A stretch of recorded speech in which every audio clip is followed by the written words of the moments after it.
Here we go. This is it. We're making show now, and it's time to count it down in 3, You 2. making show in there? Yeah, we're making show. Mom, I'm making show.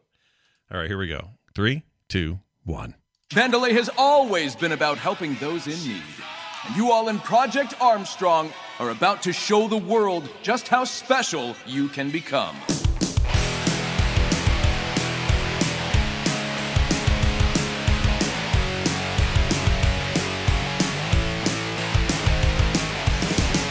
Good evening and welcome to Core. This is Core for Thursday, January 26, 2023. I'm Scott Johnson with Bo Schwartz and John Jagger. That clip you heard at the top of the show is for a game that I played a whole bunch of this week, and it was a game that didn't exist until this week. It didn't exist until yesterday. Yeah. So how much did you play this week? I played till the first boss and beat it. But yeah, like it's weird. It's weird that thing happened, and that it's kind of as good as it is, but I don't want to spoil it too much. We'll get to that a little bit later. All right, important business at the top of the show. Check this out.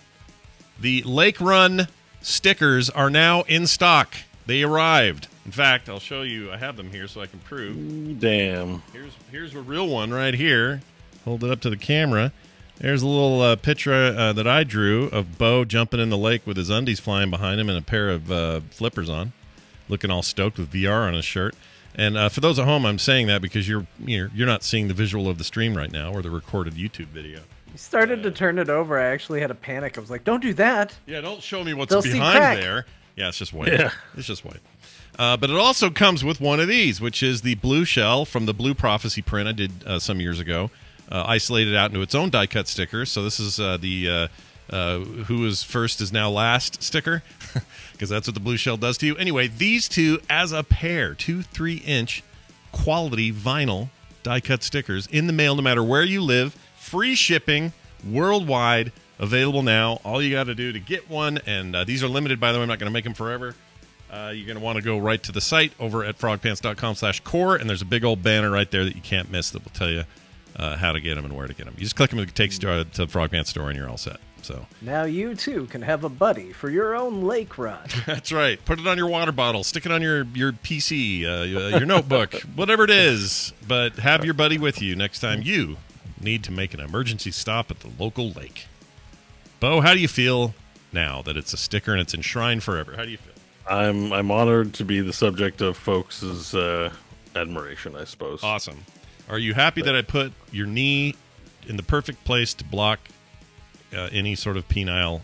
Well, I mean, I think so. It's a complicated question. It's got a complicated answer. I hadn't considered it until you asked the question. I wasn't. Yeah. But yes, probably so that more people can enjoy it. The lack of testicles and penis probably makes it, more palatable. For everyone. Yeah. Better for the family, for the kids, really. So, Also, I've seen how you interpret things. I really don't want to know your interpretation of my penis. I saw there was a guy with a big hole in his head on your Frog Pants art site. I was looking at your art. You do like weird things. It's weird going to be things. like it's going to be hammer shaped. yeah, no, you're right. I don't. Yeah. I tend to lean weird, and this one led a little weird. But there's just so much glee on that face for this thing. You just look like you're stoked. Oh, I love it. It's great. I was inspired by it. Oh, that's good. Yes, and that'll. Well, yeah, it'll make sense. Yeah. I think in the coming weeks. Oh, will it? All right. I'm excited about whatever that means. I've been inspired by your art. Ah, very nice. Well, anyway, go get it. It's at frogpants.com/core, and it's cheap. I think $6 is what we're charging. No shipping. It goes anywhere. You'll never find a deal like that anywhere. Go to a convention. Single stickers cost you like $20. $6? Pfft, 2 of them? Pfft. Also, I should. Of me, like one of a kind. It's the one of a only kind. sticker of me that exists in the universe. So. Yeah, there are no more of these. And John, as far as we know, is not pooping in lakes, so that ain't happening for him. Not yet. Not yet. All right. Well, who knows where inspiration will take us? I do know it'll take us here. And talk about the game things that happened this week. Yeah, we like to talk about all of it. And so we're going to start with this one. So there was a bunch of stuff announced this week. Some of it we stuck in the lower portion of the show because it just seemed like it wasn't Because we that don't big a care deal. as much. Just be honest. We don't care. You know as what? much. You're right. We don't care. Look, I don't want Forza 7. Is it 7? whatever I version don't it think is. they have a number on it. Is it just anymore. Forza Motorsports now? Is that what they call it now? Yeah. Okay.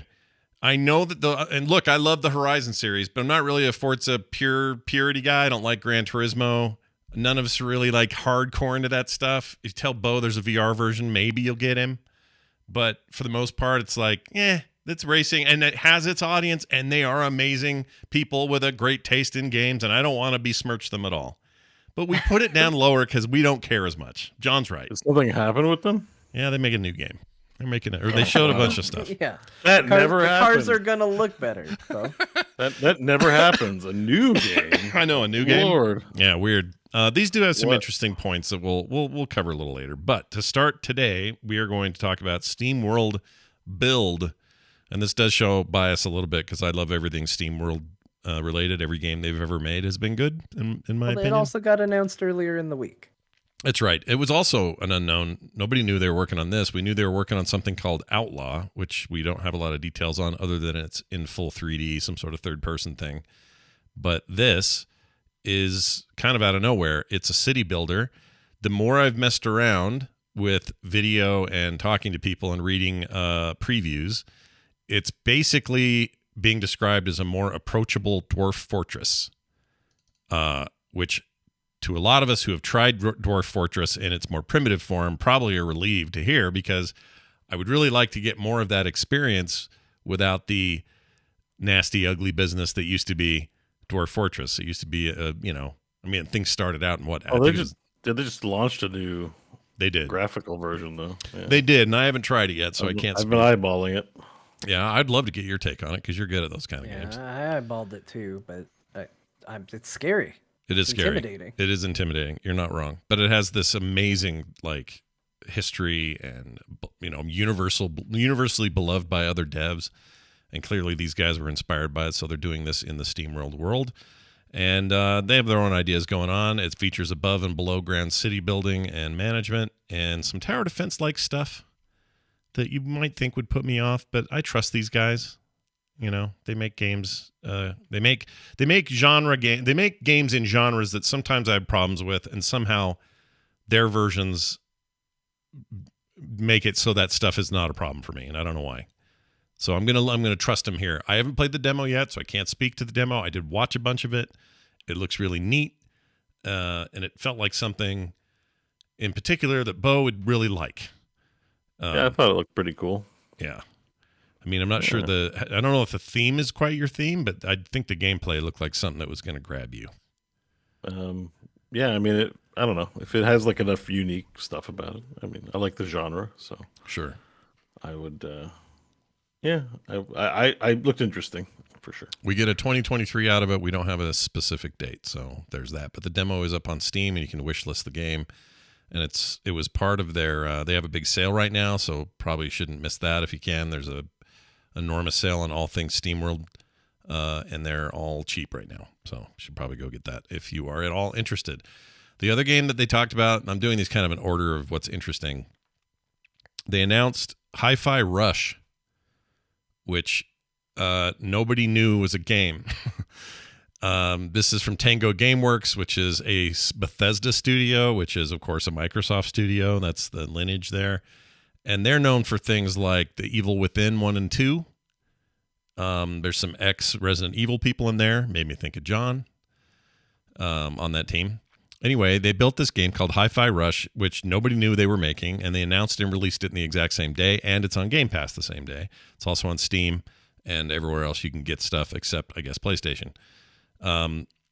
It is a third-person rhythm action game. You sync your attacks to the beat, basically. You're this character named Chai, like the T. That's how it's spelled. And you're a wannabe rock star that can sense the rhythm of the game soundtrack around him. And you fight and see things happen in that beat, including all the enemy movements are all to a beat as well, to the same beat. And I played this from, I think I played probably 90 minutes so far from the beginning to the first boss. And I think this game is rad. I think it's really cool. I'll talk more about it in what we played, but My concern was usually when there's no hype bubble or any kind of pre-announcement or anything, it usually means, oh, it's a little throwaway. It may not be a great, maybe this is just a little, I don't know what to expect from it. But I fired it up and I had a blast, and it is a polished, nice looking, beautifully animated, just anime enough for people who like anime, just not anime enough for people like me, where you don't want some of that cheese, but you want a little bit of that cheese. You know what I'm saying? Just some of that cheese, and it's in there.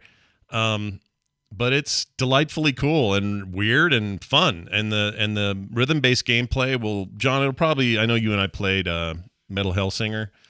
It'll probably immediately remind you of that. Just like, in Hellsinger, the brazzers that were on fire were like beating to the music, they're flaming up at the beat. Yeah, the environment really reflected it too. Yeah, this game is full of that. Everywhere you look, stuff is bopping to the beat, which is there to help you get your timing down.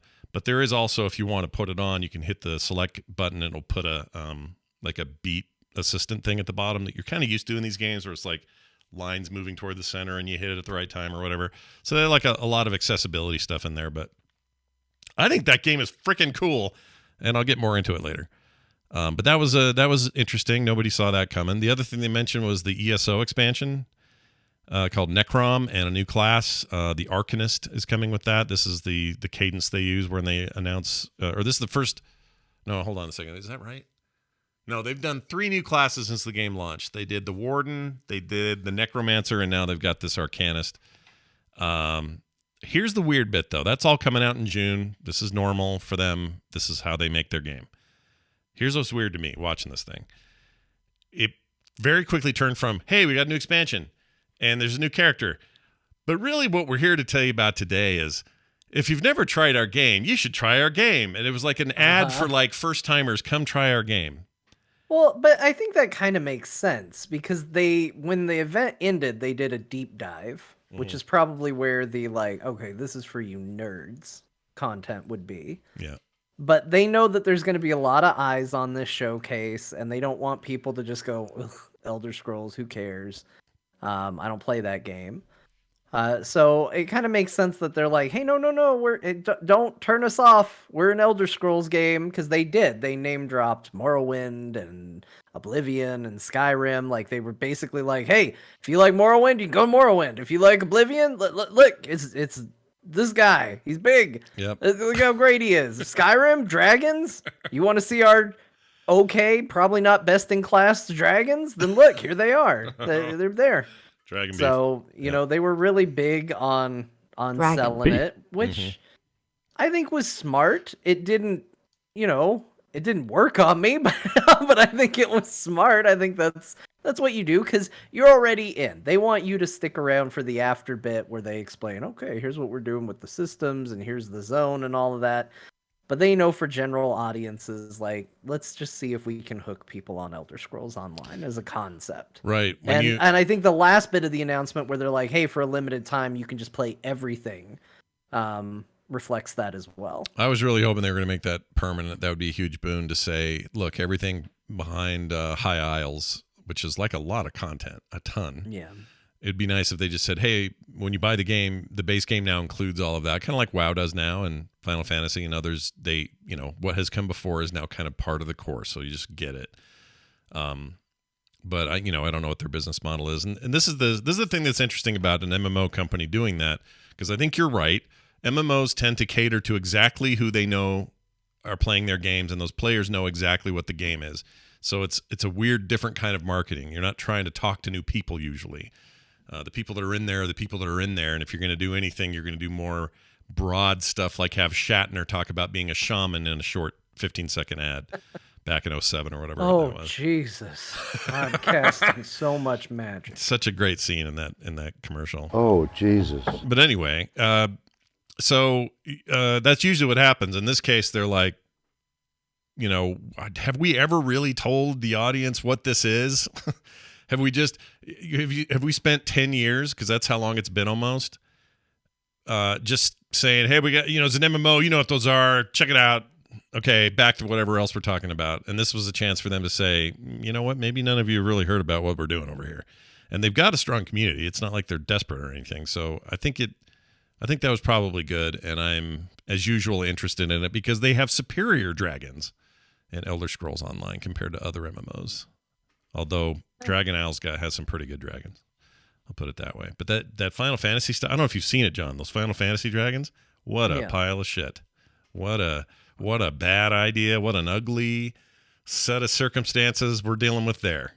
You know, it's really about substance, and whereas most games just settle for, scary monster, one game dares to make you feel something. It's certainly not Elder Scrolls Online. Yeah. Unless you just want to go, oh, yeah, look, people have to learn how to 3D model somewhere, and I guess this is where they do it. Yeah. That's a very unfair assessment, but I like it. We'll stick with that one. Anyway, so that's the thing. What else? We have a way better idea of what Redfall looks like, and thought it was interesting that they kept harping on the idea that you, by yourself or with friends, they want to make sure people know they can play this on their own. Nobody knows what the hell this game was. I agree. I didn't know what this game was. I'm way more excited about this game, but I was definitely one of the people, and this came out, I want to say like a week or so ago, and even hearing the quote, I was like, I still don't really know what that means, but up until like a week ago, I thought this was Left 4 Dead with vampires. Yeah.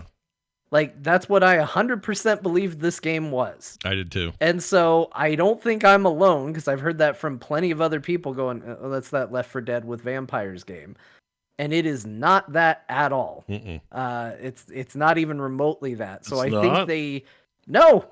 I mean, I watched the thing. It looks like Left 4 Dead with vampires. Well, you can co-op, right? Like, what did I miss? You can co-op for sure, but what else? So John explained. No, I clearly missed details. So I don't think it was clearly explained. But more akin to like Far Cry.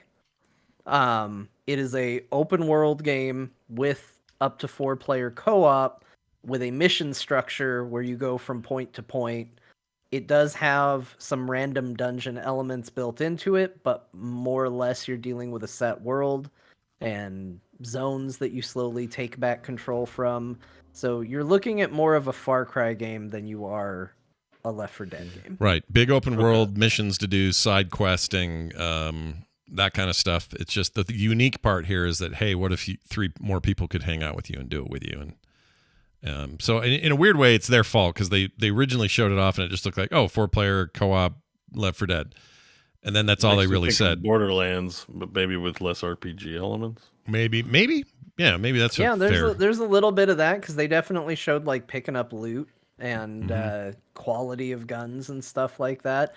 I mean, I'll say this. I'm way more excited in what it is now than what I thought it was before. Yeah, 100%. Not to say that I don't like Left 4 Dead, but I feel like that genre has kind of been just a letdown recently. Like, I still kind of feel like we peaked at Left 4 Dead 2 and we have not really improved. Well, maybe Vermintide. We peaked at Vermintide. Yeah, Darktide may yet prove out. You know, if they're serious about. Awesome. We're gonna talk more about Darktide a little bit later. Yeah, that's true. Good. True. But it's I'm not hungry for one of those. I will play an open world game with vampires because I get a little sick of the Far Cry. You already know I feel this way. I get sick of just shooting people. Yeah, like, you don't want to do people. With pots on their heads. So. These vampires are weird too. Like big, long, weird arms. Like they're going with their own twist here, and I'm happy for that. I don't want your typical pouty. Yeah, one day we will take over the humans. This is more like weird, wicked. Peter in the basement kind of vampires, for lack of a better way of putting it. I like this Nosferatu floating long arm looking bullshit more than I do the typical. So yeah, I came away way more interested. I already like Arcane. They don't make bad video games, generally speaking. So this seems cool, and we have a date, May 3rd. Bo, will you be playing this game when it comes out? I don't know. Not sure, eh? Did we? I'm not excited for it. If that like as good as it looks, I'm like, I don't know. Like, there's nothing. I thought it was a Left 4 Dead as of 2 minutes ago. So, and then was that more? I'm just processing now, but I'm definitely not stoked for it. Was that more exciting as a Left 4 Dead like ish than it would have been as what we've just described? No, I mean it's just I think if I can just sum up my reaction to the entire direct, I'm like, there's a ton of games. I haven't gotten to like 50 games I want to play. Like, throw more on the pyre. Like, I look at it and feel happy. Like, I'm like, oh, it looks cool, but I have to be realistic about the time I can spend with all of them. And it's like, okay, well, that's, that may be a fun time for someone. It may be a fun time for me. I was really looking forward to Darktide. I had a sense that we were all going to be playing, and that didn't pan out. So I sort of have that feeling with most of these kinds of games. Yeah. That, like, I won't have time and it won't be a thing. So, Sure. well, we won't get the coordination together. So I'm a little like, okay, looks great, but, a lot of it can come down to will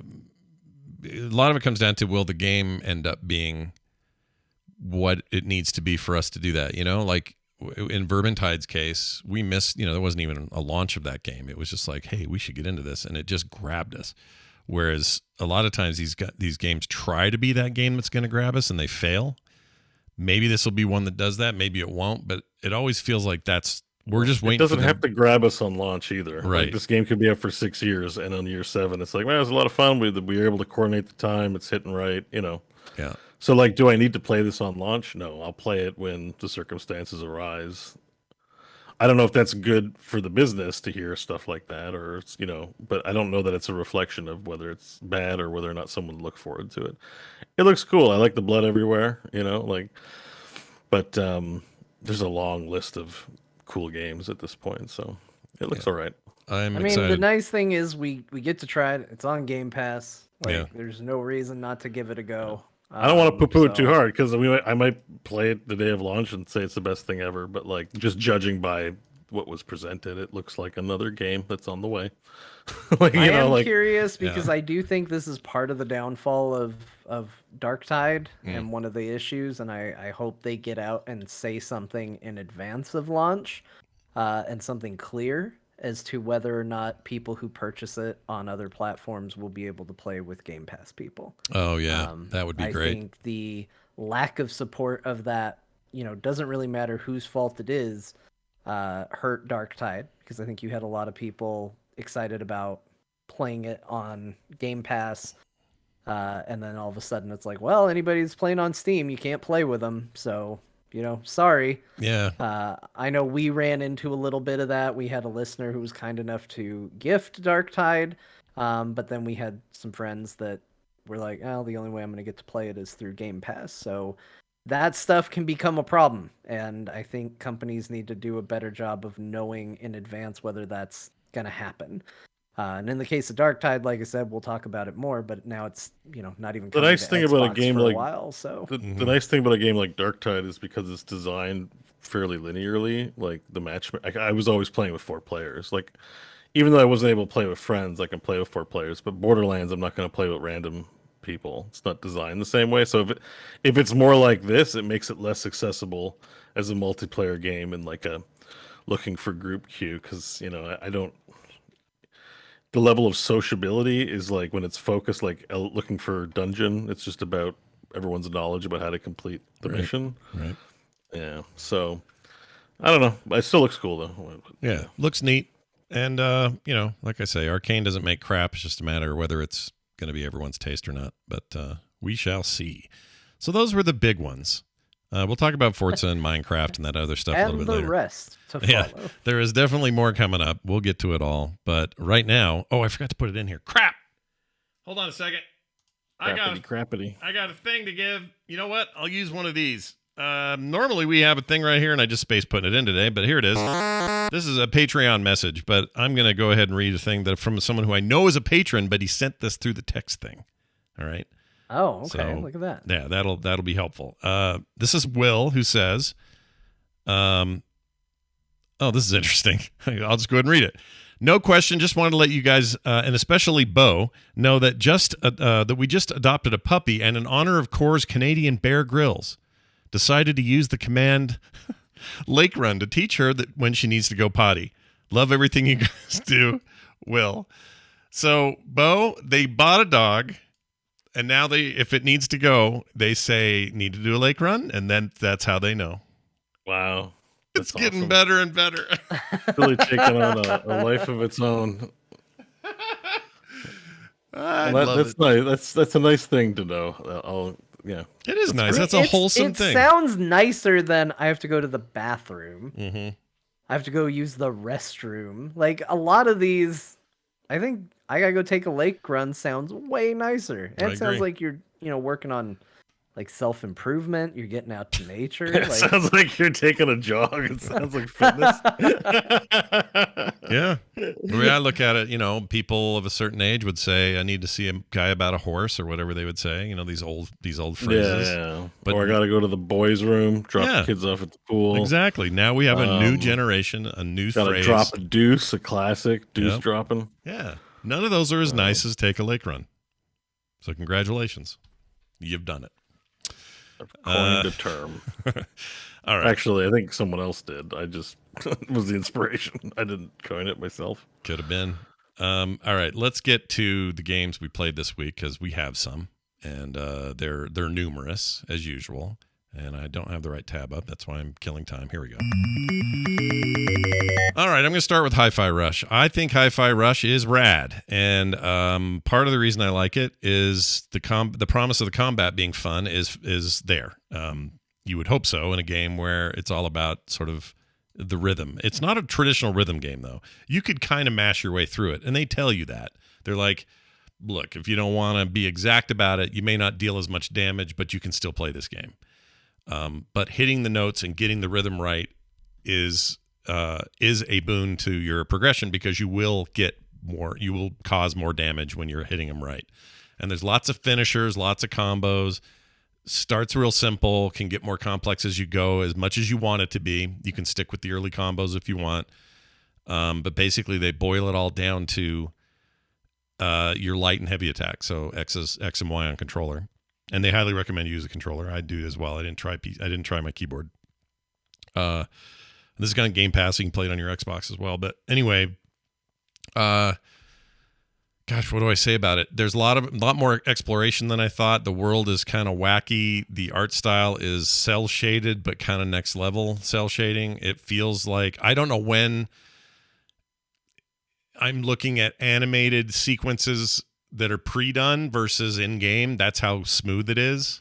Well, that's nice. Maybe the whole time they're doing the one same thing and it's all game engine stuff. It's all running on Unreal 5, so that may have something to do with it. But you know how in Spider-Verse, the character animation and the world animation don't match on frame rate? So the characters are like 24 frames, or maybe it's 15 and the world's at 24. It changes over time. That's part of their visual storytelling, right? Into the Spider-Verse, just to get super nerdy about it. But yes. That I'm glad you said that because there may be some of that going on here too. But I'm running this at 120 frames per second, but it has that effect of the characters are moving at a slow, not slower, but a lower frame rate when you're doing cutscenes and stuff. And the actual gameplay, it's smoother, I think, but it's hard to tell like where it stops or where it starts. And I think that's to its credit because it doesn't feel janky or wrong or whatever. But they use that stuff in the game, and then it just gives it this very I'm in a cartoon kind of vibe. In a way that I'm not used to with these games. I usually am like, oh, cell shaded. It just looks like a video game with bad texturing, or those lines are jaggy, or I usually have other problems with it. This is a really, really solid, very polished look to everything I'm playing. It's tricky. It's really satisfying to figure out some of these puzzles. This is later in the game for stuff I don't even have yet. This magnet thing this kid's using is pretty cool. The sense of humor, I think, is pretty good. Lots of pratfalls and goofy stuff like that. The bosses are big and badass, and also everything a boss does is based on rhythm.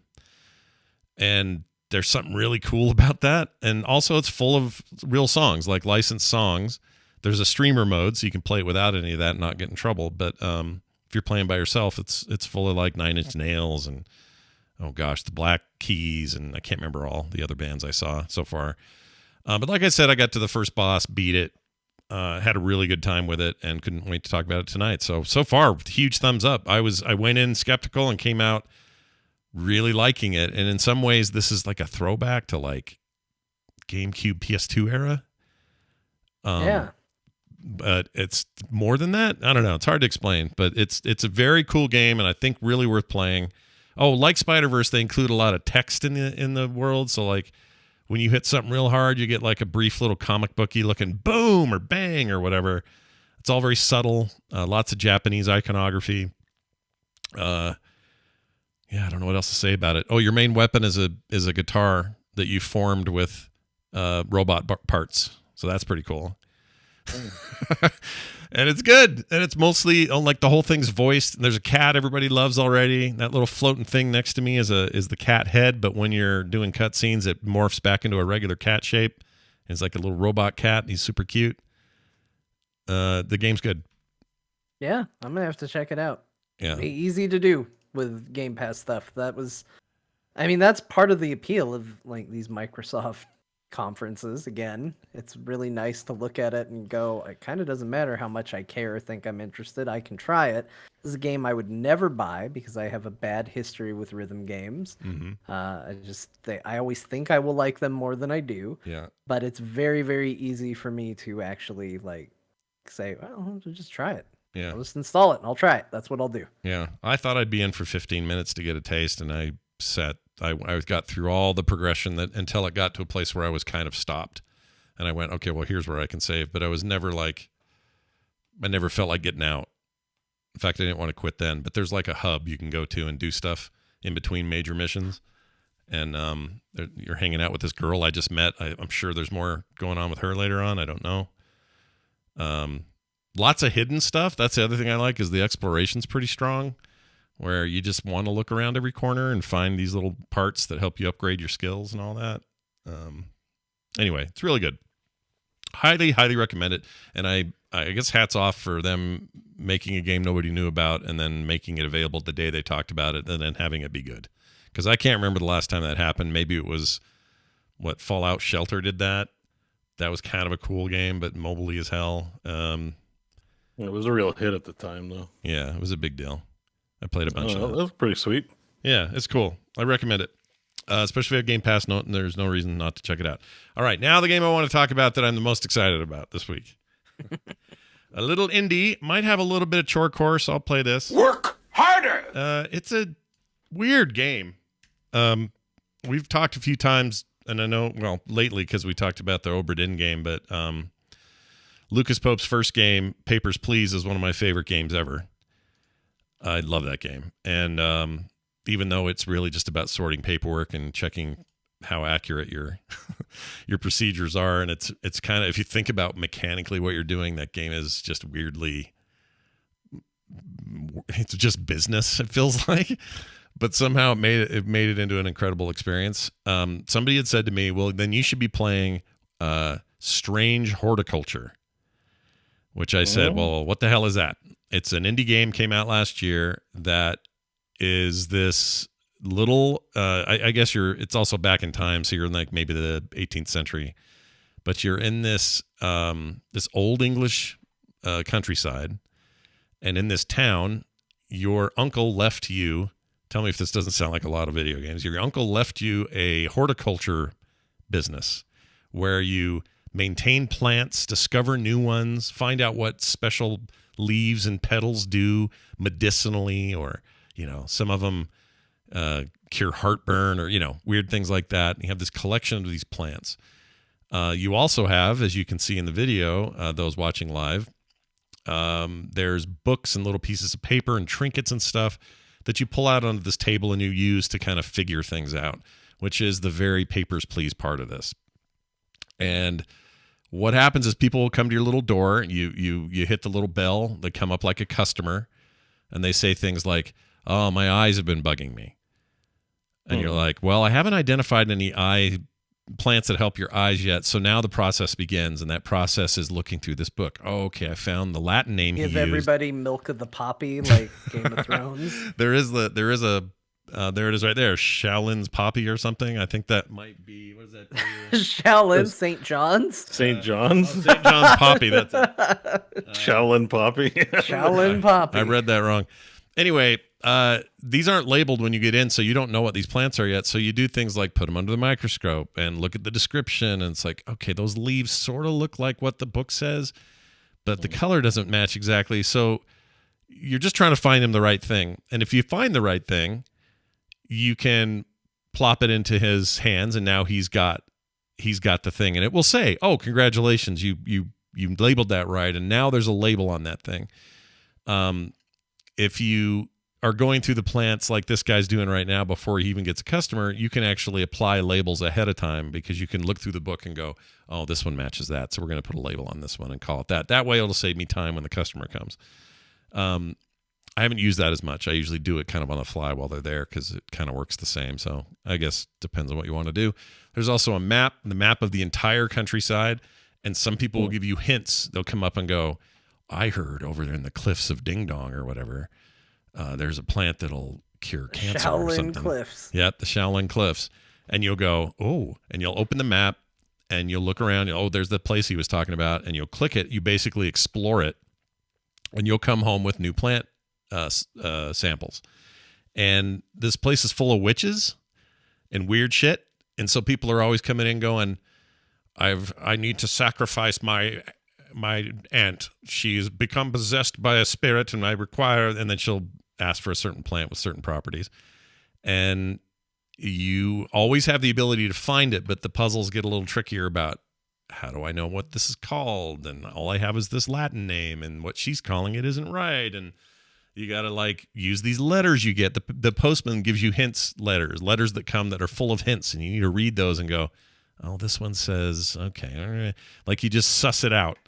In a way, it's a detective game, but in the way that Papers, Please was a detective game. It was more. This sounds great. Yeah, this sounds like. This sounds like Return of the Obra Dinn in a way too, where it's like you've got so much information to work with, and you have to discern a lot from a little. Like I've immediately wish listed this. I might buy this. I think it's on sale for like $11 right now, which is a total steal. This sounds really cool to me. Can you accidentally commit a murder? I don't know, because I don't know that I'm far enough to tell you that for sure, but maybe I might have. I don't know. Like someone's like, "I have a toothache," and you give them a plant that's like smoking and shaking a little, and just be like, "Take 3 of these." Well, there are some that say, "Don't give anyone these leaves; they will poison even to the touch," things like that. So probably there's some of that. Do it. Why didn't you immediately try this? I don't want to f it up. Happen. Oh well, here's the main. Okay, I haven't told you. Well, here's the wonderful thing about video games, Scott. You can start over again when the government comes and shuts you down. You just restart the game. That's true. But so that thing at the bottom left corner, it looks like a droopy dead plant. It says The Rising Dread. This is a weird thing in the game that I haven't quite figured out yet, but when I give the wrong plant to somebody, it doesn't end the game. If I do that 3 times, I've done it, 3 different times in the same day, I black out and I wake up with a puzzle in front of me. And the puzzle is sometimes a big broken medallion that I have to put the pieces back into place, or sometimes I need the right key for the proper keyhole. And it has weird stuff it tells you while all that's going on. And once you do that, you come back and it's like, okay, I'm back in the store. I can take customers again. And so there's some story there that's going to play out. I don't know what it is yet, but when you F up, it does, even though those puzzles are fun, it motivates you to not want to do them, because it's like, oh no, I don't want to go there anymore. That's a scary place. I don't want to be there. So you try not to F up. What was the other thing I was going to say about that? Oh, after a day ends, you're in this ethereal space where you're taking one card off of a deck and being told a little bit of story while you do it. This glowy blue deck. And you take a card and you flip it around, and it's got like a symbol on it, or a half drawing, or a torn corner, so you can't read it all. Or I still don't know where those are going to lead me. But it's got all this weird intrigue that's part of this bigger story. And in the meantime, you're inspecting plants and herbs and giving them to the right people and making sure the shop's running and acquiring new stuff. And you got a big magnifying glass, and there's a bunch of other stuff that comes later. Anyway, this game is cool, and it was on sale, which is the main reason I grabbed it. It was only $11. I think it still is. It's even less. $9.74. Is that US? Is that dollars? Says the chat says. Anyway. Yeah, $9.74. $9.74. Absolutely worth the money. I paid $11. I don't know why another sale happened that shaved more money off, but worth it. I think even the $15 or $16 it is normally would be worth it. And It is, if you're looking for this detective type shit and chilling, you should. It's currently at overwhelmingly positive across the board. It deserves it. It's rad. I'm really glad I found it. Oh, and it plays great on Steam Deck, but a little small on the text. There's a setting, and this guy playing right now is using the setting where all the fonts are bigger and uniform. Whereas on desktop, it's like handwritten on this note, and this letter might be a different handwriting style. And that's all fine on a computer. I'd recommend it there, and I would play with a mouse over controller, but it does play and is certified for deck if you want to play it there. Anyway, can't say enough about it. Love it. I've been playing some really great indies lately, and this is definitely one of them. It is called Strange Horticulture, and I would highly recommend it to anyone who keyed off any of those things I said. So check it out. And I finally played, playing all these 2022 games I never played that I meant to at the time. Cult of the Lamb. Are you familiar with Cult of the Lamb? I've played it. I want to get further into it. I feel like I always get to the exact same spot and then bounce off of it, but I really like what I've played of it. Well, Cult of the Lamb is cool, and they just did a big update to add a whole bunch of quality of life stuff as well as some more complex combat stuff. But basically, it remains the same. You're a lamb. This is a Devolver Digital joint. Another company that rarely makes anything I don't like, and they made another game I really like. So the best way I could describe it is you go on missions to go kill stuff in random dungeons, roguelike style, like almost any game you can think of that does this. Trying to think of one. Like, who's the crying baby one? Binding of Isaac. Binding of Isaac, yeah. I could think of the name. It's those kind of dungeons, they're random. You got a little map up in the corner. It tells you can go left, right, or up, down when you finished it. They drop resources and gold, and you get XP, and you get items, and you can upgrade your items oftentimes. You go get these cards from a tarot card reader, and those are basically your buffs for the run. The video's showing that right now. And then you go fight some more. When you're done fighting, you go back to your town or your cult that you created. Mine is called Chodeville. Okay. Yep, you can name it whatever you want. Doesn't surprise me. No, I like to name things after Chode for some reason. So I did that. And at Chodeville, and you can rename it too. So if you don't like it, you can always go back. In case you don't want to be stuck with Chodeville. Exactly. This is where your cult members are. And a lot of them are there because you rescued them in the fighting. So you went out and you fought and you got a boss. And that boss, when you beat the boss, all the boss stuff melted away. And underneath was a little innocent deer or something, some animal. And then you convert him to your cause. And then when you go back, he's there waiting for you and ready to join your cult. And at the cult, they do all sorts of things for you. You can have them do different jobs for you. Like, you need to tend the gardens, which are a little bit like what you do in Animal Crossing, except you're making them do it instead of you doing it. They poop, and you got to pick up their poop, and you can now use their poop for fertilizer on the stuff you're growing.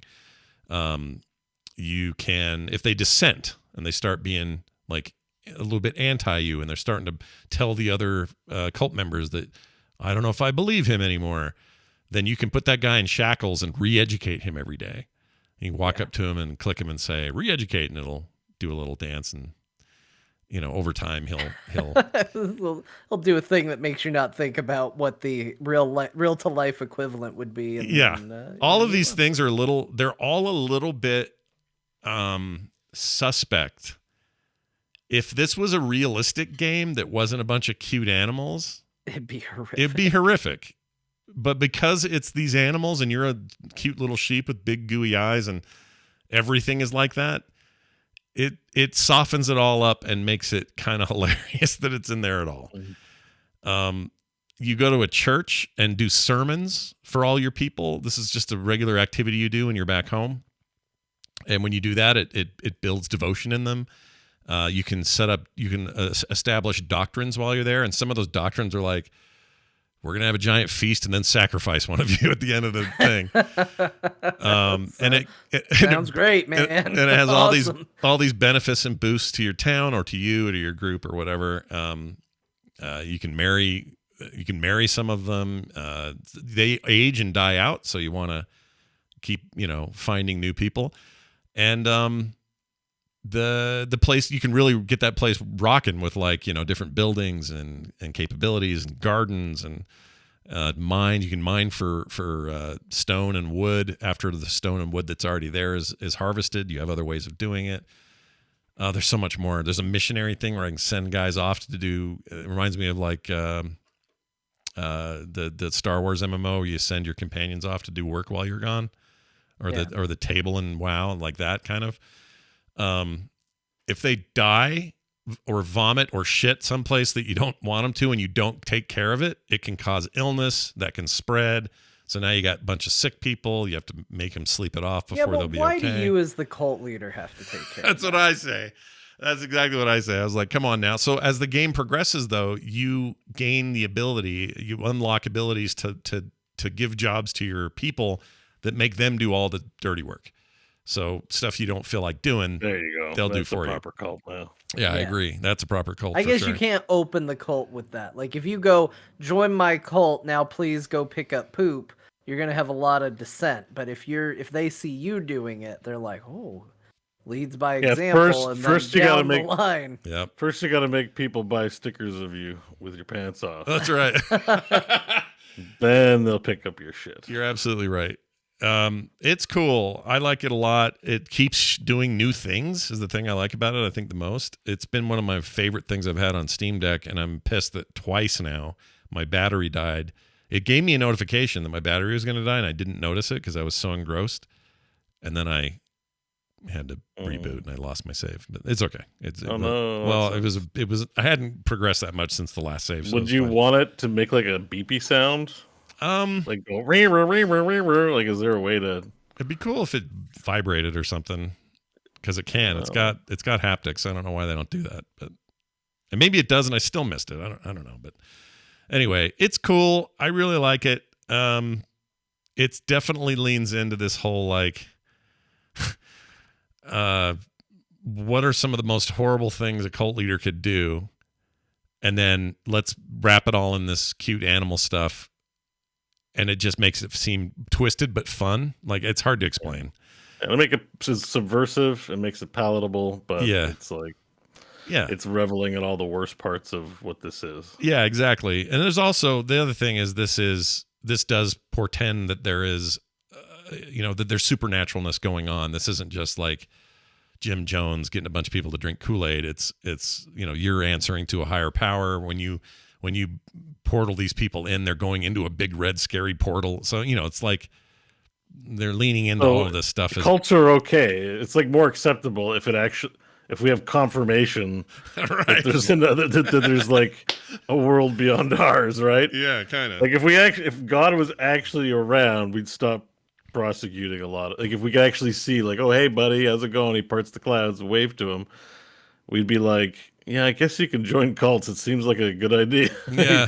In God's favor, just scoop my poop. And I'd be like, I think I want to go to the pearly gates, man. Let's start scooping some shit up. Exactly.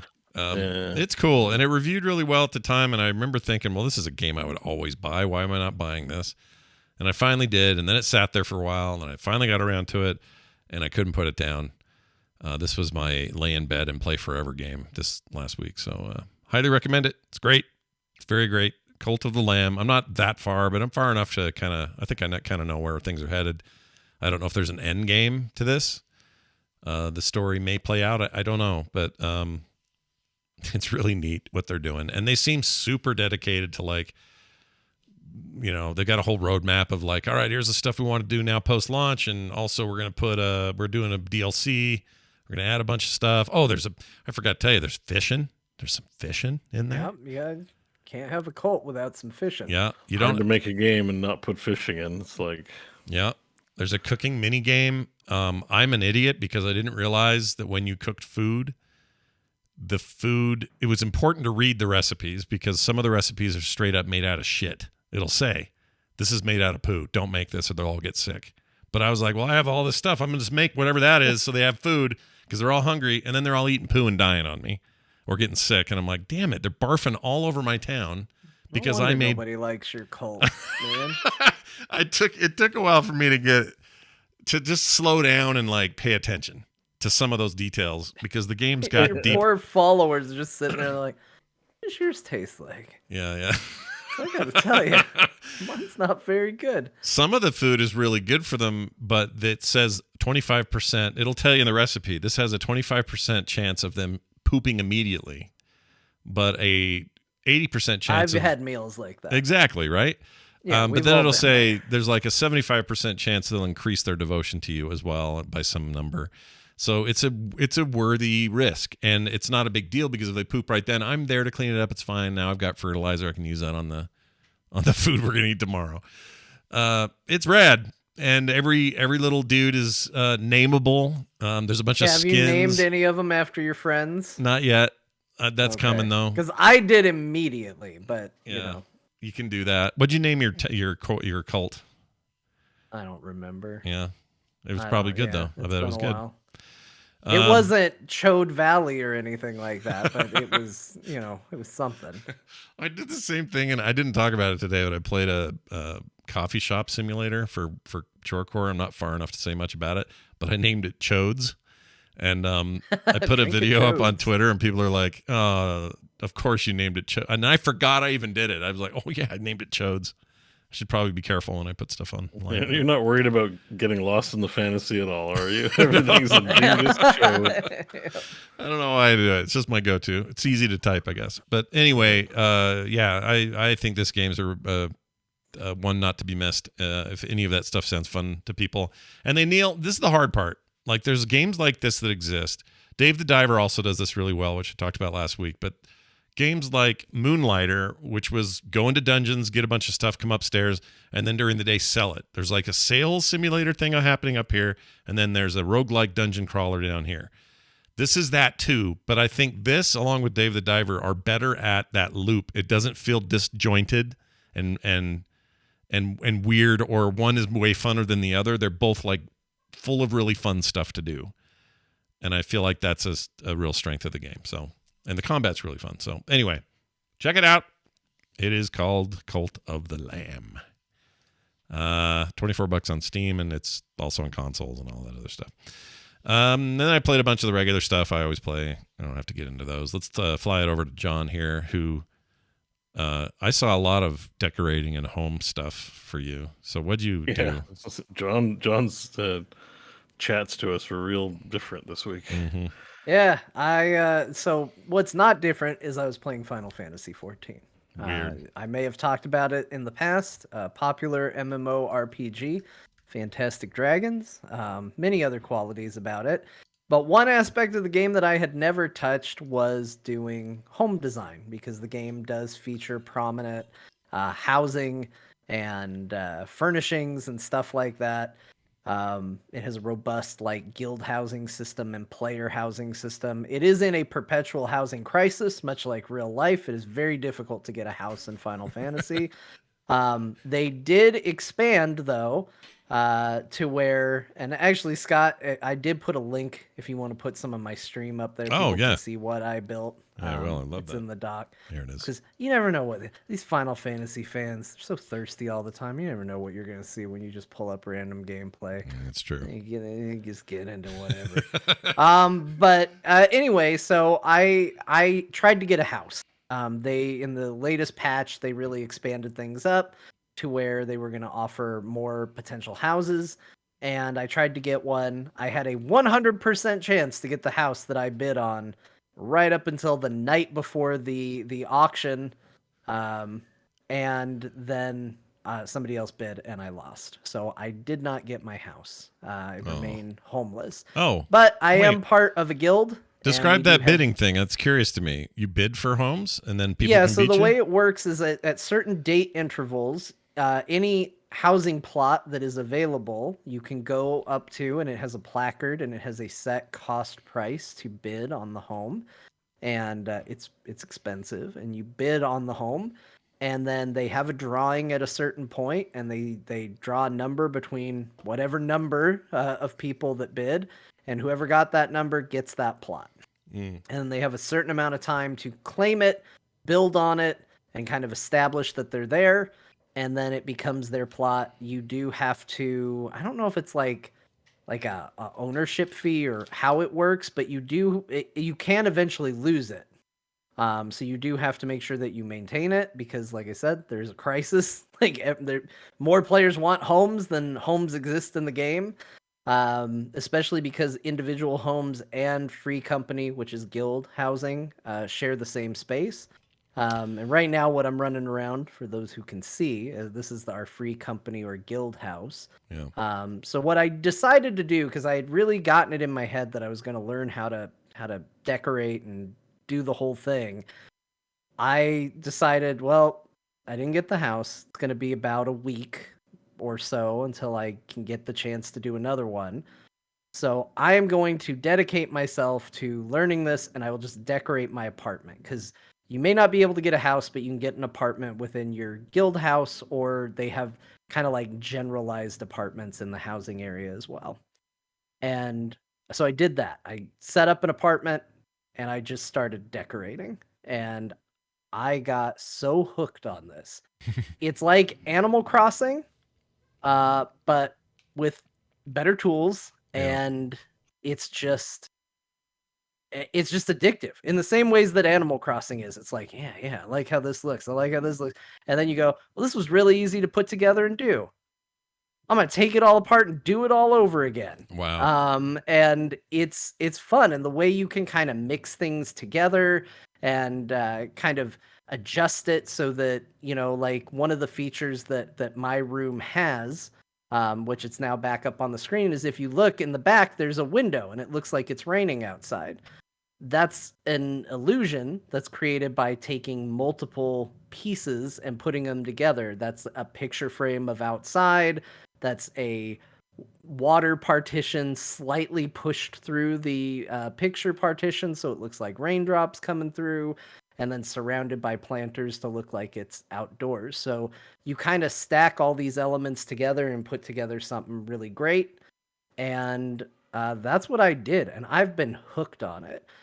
Since this stream that you're showing, I took all of this down, started all over, and did a completely different office, just because I'm having that much fun doing it. So let me ask you this question. When I did some ESO housing, it's a similar system, except I think everything's instanced, and it's just a matter of whether you can afford the building. So it's not a bidding situation or you'll lose the land kind of thing. I didn't know that about this game, so that's really interesting to hear. Yeah.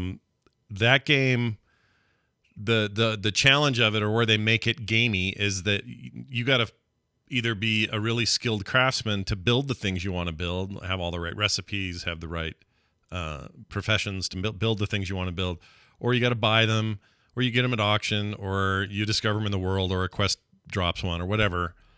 And that's how you build out your spaces.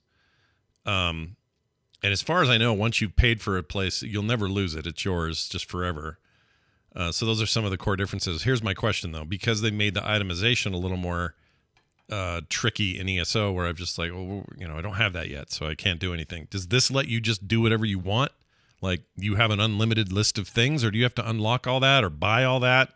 How do you get the items? Same deal. You have to buy it. You either have to buy it from the auction house, be a crafter and craft it, earn the currency for it. I wanted to do on my current house, I have this window partition, again doing a window effect with the screen, and the way I achieved that was basically by putting a fake jail cell door over the front of the window. Well, the jail cell door comes from PvP.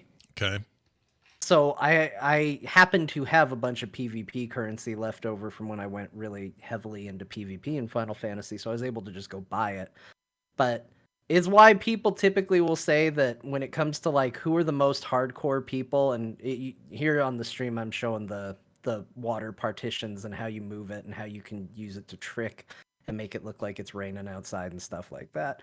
But same principle, like the most hardcore Final Fantasy people are the housing people. Yeah. Because they have to get involved with literally every aspect of the game and to make the perfect house. You don't have to, but I mean, I had to get items from PvP vendors. I had to get items from marketplace vendors. I spent a couple million gil trying to buy all the things I wanted for the house and stuff like that.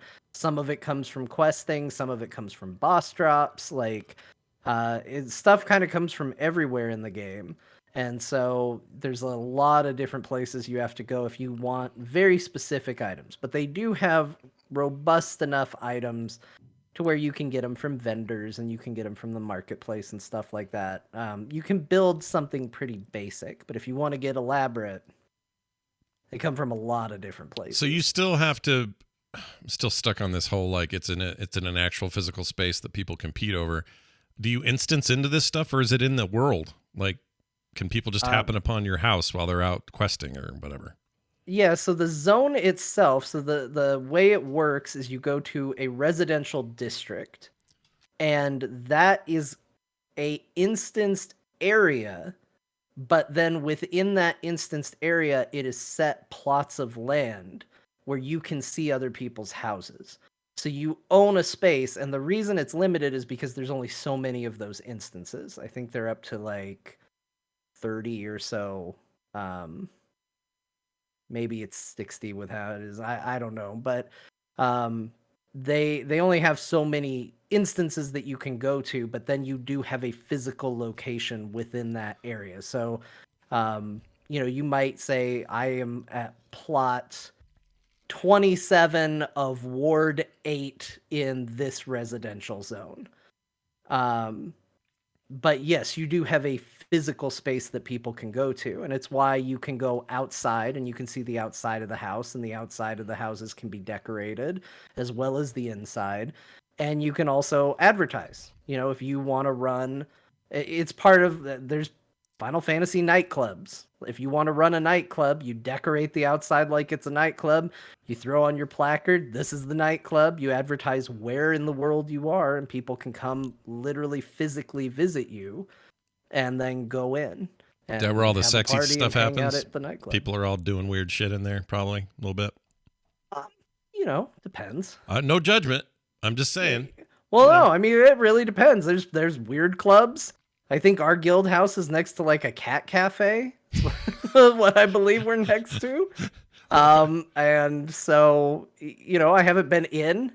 But yeah, I mean, you can decide if you want people to be able to come into your room or if you want to keep it private. You kind of just make all those decisions yourself. And right. By having a physical space, it does mean you have like a social meeting space that you can go to. And I think it builds on that community vibe of like, no, this is a place we gather, we meet, we do things, and can congregate there rather than just, it's the pro side where the con is available space is lower than demand for the thing. Right. Interesting. Well, that's fascinating because I haven't really heard anybody talk about it much. So I'm glad you brought it up. Yeah, and it's clearly very cool. You've missed your life's thing, I think, a little bit. You could have been like an interior decorator, because anybody who's willing to like put it all up and then tear it all down and start over. I mean, I know this is how you do character creation as well, right? Like, yeah, it is. Sometimes it's how you play video games. You'll play the first hour and go, I'm going to go back and redo it. I don't want to do it this way. Yeah, it's that camera sweep on Commander Shepard. The camera comes around, Shepard walks into the bridge, and you go, shit, the nose is wrong. I love it. I'm not that way, but I love that when people are, because I think there's certain skill sets that come with that. You can call it obsessive if you want, but I think it's actually I don't know. I think you probably get some shit done when you have that attitude. Yeah, that's true. That's cool. But yeah, it was an aspect of the game, this far in, this many years now playing it, being hooked on it, an entire whole bit of the game that had just been completely ignored, and then discovering it was super fun. So, and I do have a bid down on another house. I think I find out in 2 or 3 more days, something like that. If I won, I was the only bidder on it. It's already up to 2 bids now. So we'll see how it goes, but I keep trying. Just keep trying. So, and the unfortunate thing is you can't stack your odds. So you get 1 bid per auction period. I can't go and say, well, I would take this space, and I would take this space, and I would take this space, and we'll just see which one I win. You pick, and I went, okay, this is the one I want, and that's the bid I have for this period of time. So wow, I wish this Fingers was... crossed. Yeah, that we're all pulling for the- you, dude. We're The pulling for next you. time we talk, I'm gonna be like, man, guys, it's so great. It's more than a room now. I can decorate an entire house. I have a whole house to decorate. I was while you were talking, looked up a list of the top 15 MMOs with housing, meaning how good is their housing. This review on MMORPG.gg. And number 10, they have Black Desert Online, and I don't remember that having that. Bo, when you played Black Desert, did you do any housing business? Yeah, it has housing, but it's stupid. What's so bad? That's not that it's stupid. I just housing in general for me that's pretty stupid. Not interesting. Yeah, not interested. Yeah. Well, it's buy shit, do shit, collect shit, put shit into place. It's like, there's better. I just have better things to do. So I get you. I think it's crappy. Elder Scrolls Online at number 9, and then I want to see where Lord of the Rings is, or not Lord of the Rings. Lord of the Rings at 7. I didn't know they did it. Bunch of others I haven't heard of. Final Fantasy 14 they put at 5. Let's see what their 4, 5, or 4, 3, 2, and 1 are. All right, that they think are the best. Let's see. Some Korean thing called Palia. Don't know what that is. Oh, that's still in beta, so I don't know why they're counting that. EverQuest 2 at number 3. Ultima Online at number 2, and they're retroactively giving it to Star Wars Galaxies at number 1. There's 2 people in chat who said Star Wars Galaxies. Star Wars Galaxies was built on it. I mean, I'm so mixed because it was such a good system, and like that was such an important like intrinsic to that game system. Yeah. But man, running around planets of just endless of the same like 3 prefabricated homes started to get a little mind numbing. You're like, I'm exploring the deserts of Tatooine, and then it was just like Naboo style homes zooming by. And you're just like, this is too much. Yeah. I don't like this at all. I also think that an MMO that launches with housing in mind, even if it's not there at launch, I think that's how you have to do this, because people always say, why doesn't WoW have housing after all this time? The answer's always been simple to me, and I don't know why it's even controversial. But the reason WoW doesn't do it is it requires a ton of assets that look good. And WoW, while it is a pretty beautiful game, the furniture and shit and everything, it's just real basic. Like, there's nothing fancy about walking into a... People don't care. They'd be happy with it, though. Like, they might be. Make it an instance. There's a lot of demand for stuff like that. I just don't think Blizzard would be happy with it. I think they're making that game. They're making the survival crafting game. That's for sure going to have... I mean... If it's like Valheim, you're going to be able to build your housing in there. Yeah, that's they had that recent. They're working on it. Yeah. But your point is that it's ground up, not right wedged into an existing. Exactly, because it feels like Ian all these said others. It was like 2 expansions in development if they wanted to do the feature proper the way it needed to be done. It would take like the development time of 2 expansions, like over the course of that. And he alluded to maybe they would do it. So. Who knows? I think WoW has needed it for a long time. I think garrisons were a big swing in the wrong direction. I think it was like trying to solve a problem that didn't exist. And then when garrisons got reacted to so poorly, I think they swung back too hard the other way of going, see, you don't want player housing, but it was... But see, everyone's garrison was the same. It was just a zone. Yeah, this is the problem John just described. Like, you have all of this housing. You have all this agency to create and decorate and have all this creativity. The garrisons were a prefab. Everything was prefab about garrisons. And so you could move a couple of those places that you would add around, like decide you wanted that one in the left corner instead of the right corner. But it was very little. You'd go to people to do the group quests. You'd go to people's garrisons all the time, or just the weekly crafting. You'd be like you join party finders to get to other people's garrisons to get the weekly crafting mats they had, and everyone's place looked the same. And we're like, dude, your place, holy crap. Like, wow. You were like, wow, it's the garrison, except they're saying hi to you, not me, or something like that. Like, is this, or your version of the goblin junk store is in the west corner instead of the east corner. Whoa. Like, wow, you picked the second possible option for that building. Whoa, wild. Yeah, I mean, I could see why they thought it would be on paper. Garrison sounded really cool. In execution, there just wasn't enough. It was all right. It was like, as a zone, it was a fun zone, but it wasn't it's not housing. Like, it's Yeah. It not what also people got want. super pared back because if you guys remember, prior to launch, the idea was that you could build your garrison in any of the zones, any of the leveling zones. Right. You'd be able to build it, and then it just turned into, oh no, it's going to be in that one zone, and that's going to be the only place for it. And Yeah.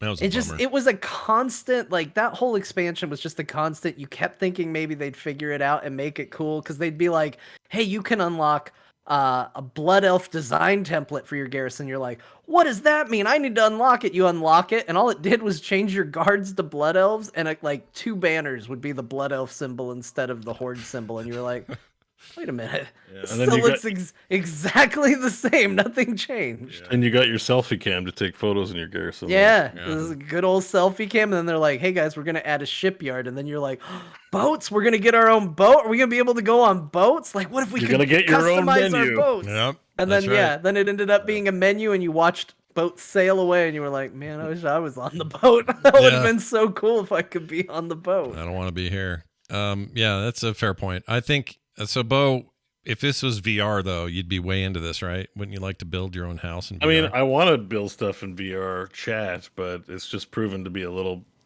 The time is an issue, sure.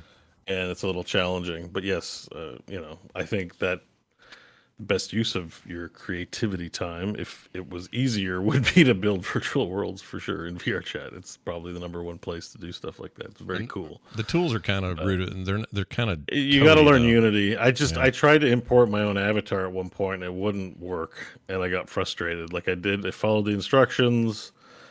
I did like a Ready Player Me kind of thing, where it just took a photo, approximated. I made some character creation adjustments.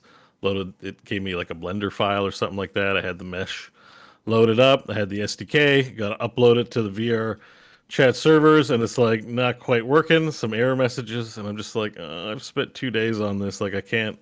This needs to be a little easier Yeah, I agree. for me. I mean, I just didn't feel like going that deep into Unity at the time. And then to build rooms, it's sort of the same deal. Where like I feel like the room building's not hard. It's like the programming side was not clicking for me to get things uploaded. But I don't know. Maybe that'll change. But I like yeah. that with Bo. It's like, Bo, what do you think of home design? And he's like, waste of time. People who do it are basically just killing themselves slowly, painful internal Well, deaths in an from MMO, yeah. assassinating their time so much. But what if it was in VR? I would go to university to learn how to do it properly. But in VR chat, it's free. Like what I hate about MMO systems is that it's like you have to win a lottery to get your place. It's expensive. You got to pay upkeep. Like there's microtransactions for all the doohickeys and dingles. It's like that in Lost Ark. It's like you get a stronghold right off the bat. Do they make it easy? No. They want you playing maximum time, and it's like that's what I don't like about it. I mean, I love The Sims and stuff like that. It's not the actual artistry itself. Like I understand that it's just in MMOs. I hate. Would you like to purchase this? Because Black Desert was like that. This property is 1.2 million gold, which would take me like a week of in-game currency to earn. It's like I don't think I'm gonna do that. F your home, like that's stuff like that that I'm like. It's all time and money gated in the game in those games. Yeah. That's more what I mean. Where it's just like if that's if you can just build the house. But I get that it's the economy is part of what drives the player base anyway, so it's just not for me. That's why I say it's fine. It's just not for me. Yeah, I get it. I struggle with that too, but I like decorating, but I'd fall off pretty quick if there was that much work involved. I just think this sounds like a John thing. Like, well, I mean, I will also say, like, this was one weekend, and you saw what my house looked like after one weekend. It wasn't a lot of grinding. Right. There wasn't, there's some butting heads against the tools. Like, it is not the best tools in the world. Like, it really irks me that I can't flip, like, invert things. So, like, you'll get something that's got, like, an arc to it, and you're like, okay, well, for symmetrical purposes, I want one facing this way and one facing this way. Nope, can't do that. The only way you can do it is if they design another separate item that goes in that direction. So, there's some stuff that doesn't feel great about it, but, like, I was able to have a very functional, very happy with it, actually 2 very functional, very happy with it apartments over the course of a weekend of play. I didn't have to run anything. I did get lucky with having the PvP currency.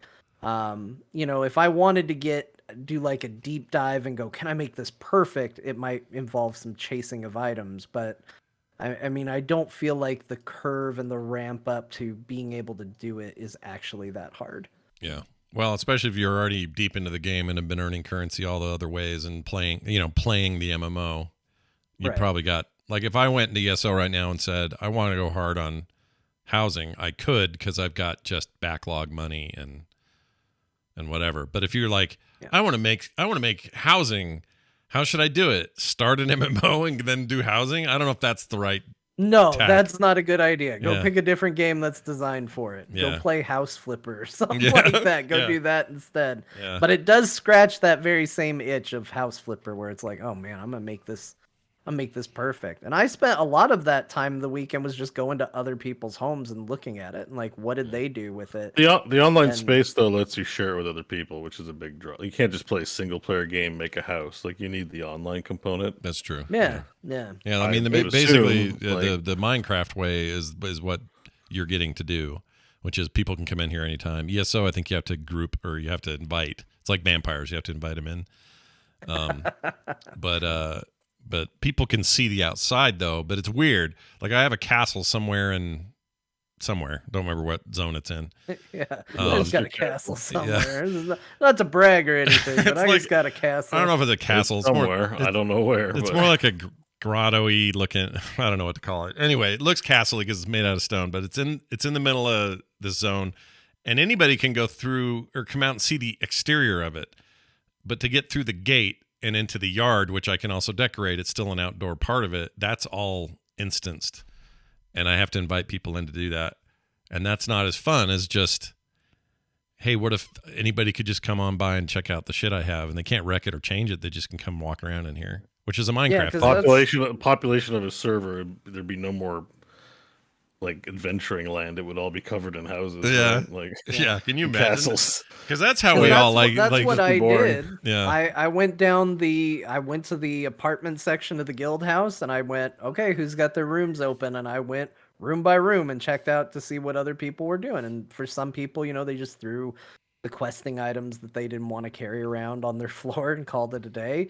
But for some people, I was shocked at what some people were able to do with the small space of the apartment. Like that one space where I was like, oh, it's just like one room. Some people turned into like multi-room, like tiny homes. Like it's really crazy what some of the people do with it. But that was really fun, just going around and seeing what other people built and using that to kind of inspire what I wanted to do. Well, I like that they do instance neighborhoods instead of instance housing. I agree. So the fact that you have neighbors and can there's a social aspect, I think is really smart. Yeah. Although sometimes that means you got a house and somebody puts up a big Moogle house right next to your home, and you're like, oh god. Oh, like real life. That's like real life. Yeah. That's like real There's always life. that one house in the street that doesn't mow their lawn, bringing down everyone's property value. That's right. Yep. It sounds like you have the video game version of an HOA, because if you don't pay whatever upkeep it is, someone else is gonna get the house or whatever that is. It's all a little too real, man. That's all I'm saying. Very cool. Now I'm going to read the next thing you wrote here just because I want to read it the way I read it because I don't understand it. John wrote on his list of games, I commissioned some Bees Zero. Yep. Can you explain that? That's the name of the game. Really? That's the full name of the game. With zero Put it in Steam. I commissioned some Bees Zero. Oh my lord. All right. Yeah, I saw this on the list. Yeah. I don't know what this is. I'm not surprised by this. Tell me more. Man, if you all thought I was an old man after describing Solitaire to you, buckle up, for I commissioned some bees. It's a demo. The Zero is the demo version of the game. This is basically a game, I will say that lightly, where it pulls up a big, busy picture, like Where's Waldo-esque type picture. Mm-hmm. Where's Wally, depending on where you live. And there's a bunch of bees hidden in the picture. Sometimes sometimes not. It's a hidden picture genre, is what this is. And you click the bees until you found all the bees. It's got overwhelmingly positive reviews. And it's free. Yeah, it's free, and you click the bees until you find all of them, and you can pan and you can zoom. and then you find all the bees, and that's Wow. what you do. That's Wow. the game. Okay, let And me you ask. know what? Yeah. I got it because it just popped up on Steam, and I was like, I just need some time to kill. I'll just do this. Oh, this guy has a paid version of the game called "I Commissioned Some Bunnies." It seems like. Yeah, there is 0, but there's also like 1, like there are sequels to this. Like I commissioned some bees 1, 2, 3. Those do cost money and presumably are bigger They're cheap though. games, but it's all it is. I 100%ed this demo. I stuck around. I didn't just click a couple bees and call it a day. I completed the demo. It was fun. I had a good time. It was a big waste of time, but it got me relaxed before bed. It was a nice come down from whatever was going on during the day game.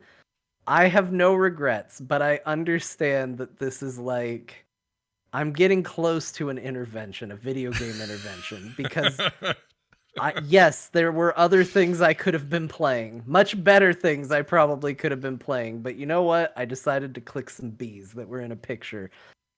Well, I'm a massive fan of this art style. I don't mean just the art style. I mean this filling a page with a million things to look at. Loved it since I was a kid. I got stuff I've done myself on the wall over here. You can't see it. But There I was love one where I went and looked to see if I could find the artist. I thought you drew it. Oh, really? That's funny. Yeah. Yeah, it does seem like the kind. I love that kind of thing. I don't necessarily love find all the objects genres. Like, do you remember what's the magazine you always have in the Highlights Highlights kids. magazine? Would have that damn whatever it's called where you had to find everything. That fascinated me as a kid, and it's always sort of stuck with me. So seeing this, I really like what I like. I will probably get this game. There are But 12 games. yeah, he's got a lot of these, and it seems like The whole just package, the bundle is like 25.86 Canadian, so you can. It's not a lot of money, but yeah, the bunny 12 games. The bunny one, which came out in January, by the way, it's brand new. Oh, they released them all this year, eh? Yeah, January 26th of this year, $3. Like, I'm buying this game, but the point is, it also is one of these games. It's a remind you what video games are simulator, because sometimes you'll play a thing like that. Remember that mobile game where you just open chests over and over? Yeah. And it worked, and you're like, shit, I got to keep opening these chests. And you realize, holy shit, that's what video games are. A lot of times it's just dopamine hits and numbers going up. And this is that. It's like, did I get all the bunnies? Did I get all the bees? Like, part of me hates that, and part of me loves that. So I'm torn, but I think I'm going to get it. I'll get the bunny one if it's out. Get the demo one at the very least. It's free. It is not going to set your world on fire, but you know what? I clicked some bees. I had a good time. I felt really good when it was down to 1 bee left, and I couldn't find it, and then I found it. I was like, I found the bee. My favorite review on Steam is this guy's recommended 1 hour on his time. His name is Matt, and he says, click, click, click, click, click, click, click, click, click, click. And then a bunch of more info about clicks. He's even separated his paragraphs and punctuated it properly. It's all clicks. I think it's genius that they made it 100 bees and not 1, because Waldo's like 1, right? Right. Yeah. It's not like 1 bee. It's like, yeah, it's 100. At least keep you busy for a few more minutes. Sure. Yeah. Yeah. And then there are other objects, just like Where's Waldo? Not a wizard and a scroll, but like there's a beekeeper's hat and some honeycomb and one of those little honey sticks. I don't know. I never had it, but you know what I'm talking about, right? The honey sticks. Like it looks like With a the little scepter, Yeah, but yeah, yeah. you put honey on it and you drizzle honey on things, I guess. Yeah. Honey stick. don't I know. like it. That's a good Yeah. name.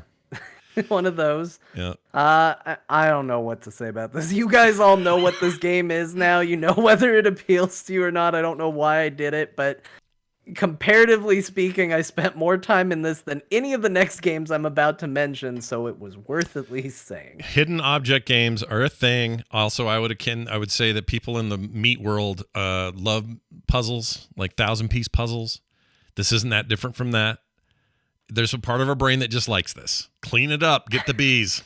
I like it. Just get all the bees out of it. I'm into it. All right, what else You did should you? mix Power Wash Simulator with this game. They should do a crossover. You know Wash what? away the bees. Oh my gosh, that's brilliant. That's actually really smart. So they're doing a crossover with somebody else. They may as well do this. But what's the one I heard about? It's Fallout or something. It's a bloody game, isn't it? Because I Yeah. remember thinking, like, are we gonna be cleaning up blood? It was like Fallout, or it was like maybe it was a Resident Evil game, or something is getting crossed over. They're doing some DLC, free DLC for the spray game, and it's something. They should make a multiplayer game where it's like Resident Evil, and then there's a Power Wash guy behind you cleaning the blood off the walls.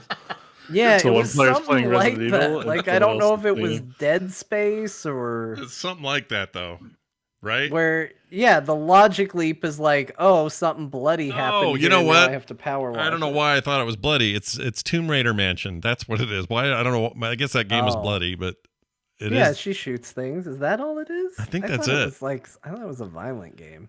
Well, there is Viscera Cleanup. I've played that, Ziggurat. That's a pretty good game. I didn't like how it controlled. Yeah, it But was yeah, funky. I would totally play a Viscera version of Power Wash Simulator. Yeah, if they could tighten. I mean, that game's a little old now, 2015 or 14. But if they properly did the control scheme on that and made it more akin to these other chore car game cleanup things, I would play Viscera Cleanup again. I'd play a sequel. I'd do that in a heartbeat because the concept there was awesome. I loved it. So cool. All right, what else did you play? You got a couple extras here. What else did you do? So, kind of worth a mention. I didn't spend enough time to really talk about these games, but most of them we've already talked about to some degree. I spent a little more time playing Immortals Phoenix Rising. Still love that game. It's a long game, and I am barely even close to where I got the last time I played it. So, nothing really surprising or new about it. I did try Chained Echoes, which was a game you recommended last week. You weren't kidding about that game. Loving Chrono Trigger. That game starts the exact same way Chrono Trigger starts, and then very quickly branches off. Like it wears its homage on its sleeve with the mom coming in and opening the blinds and saying "wake up" and all of that. Oh yeah.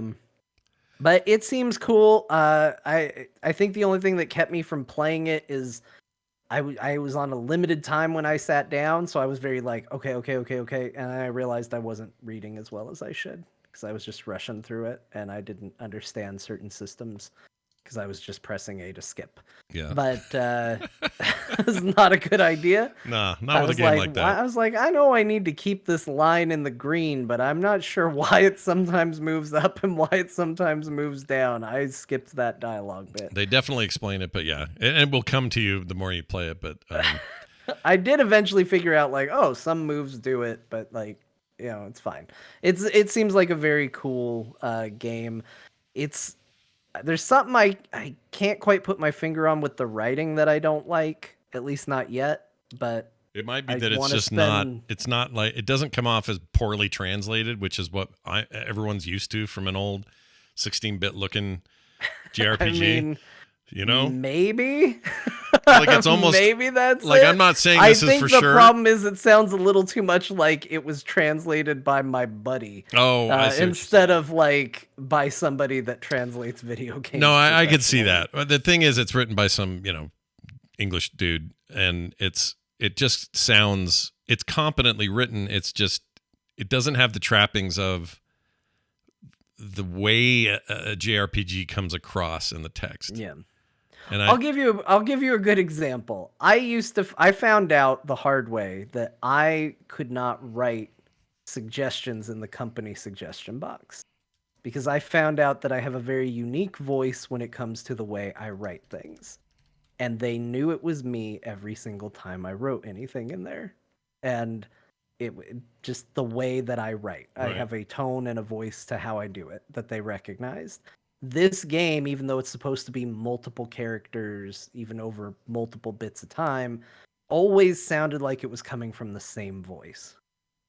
Oh, I see what you're saying. Yeah, that's fair. That's fair. And I've only met 3 of the characters, but it doesn't feel like they're all that unique yet. That's true.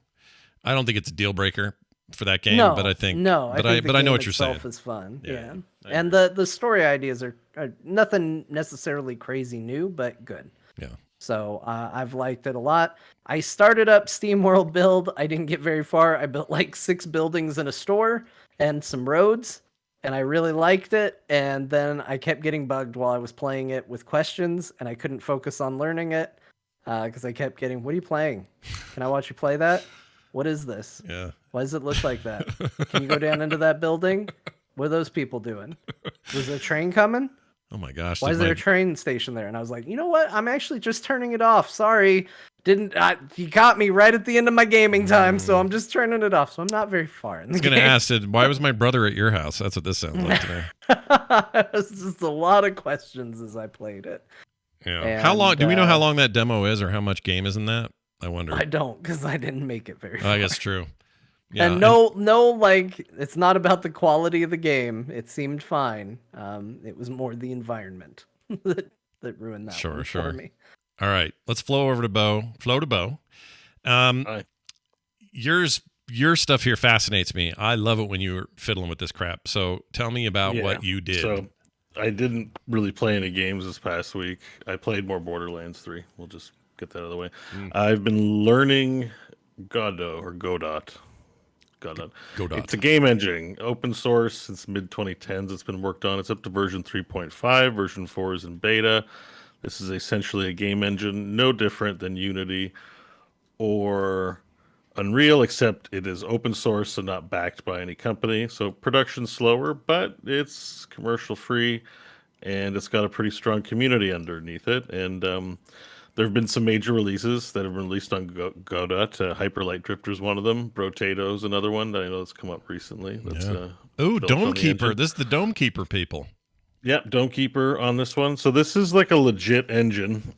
So back when I was trying to learn Unity, I kind of tapered off a little bit just because it was overwhelming. And I sort of realized, I realized it at the time, but just generally speaking from a hobbyist perspective, it's kind of just good to go with what's fun and build foundational skills.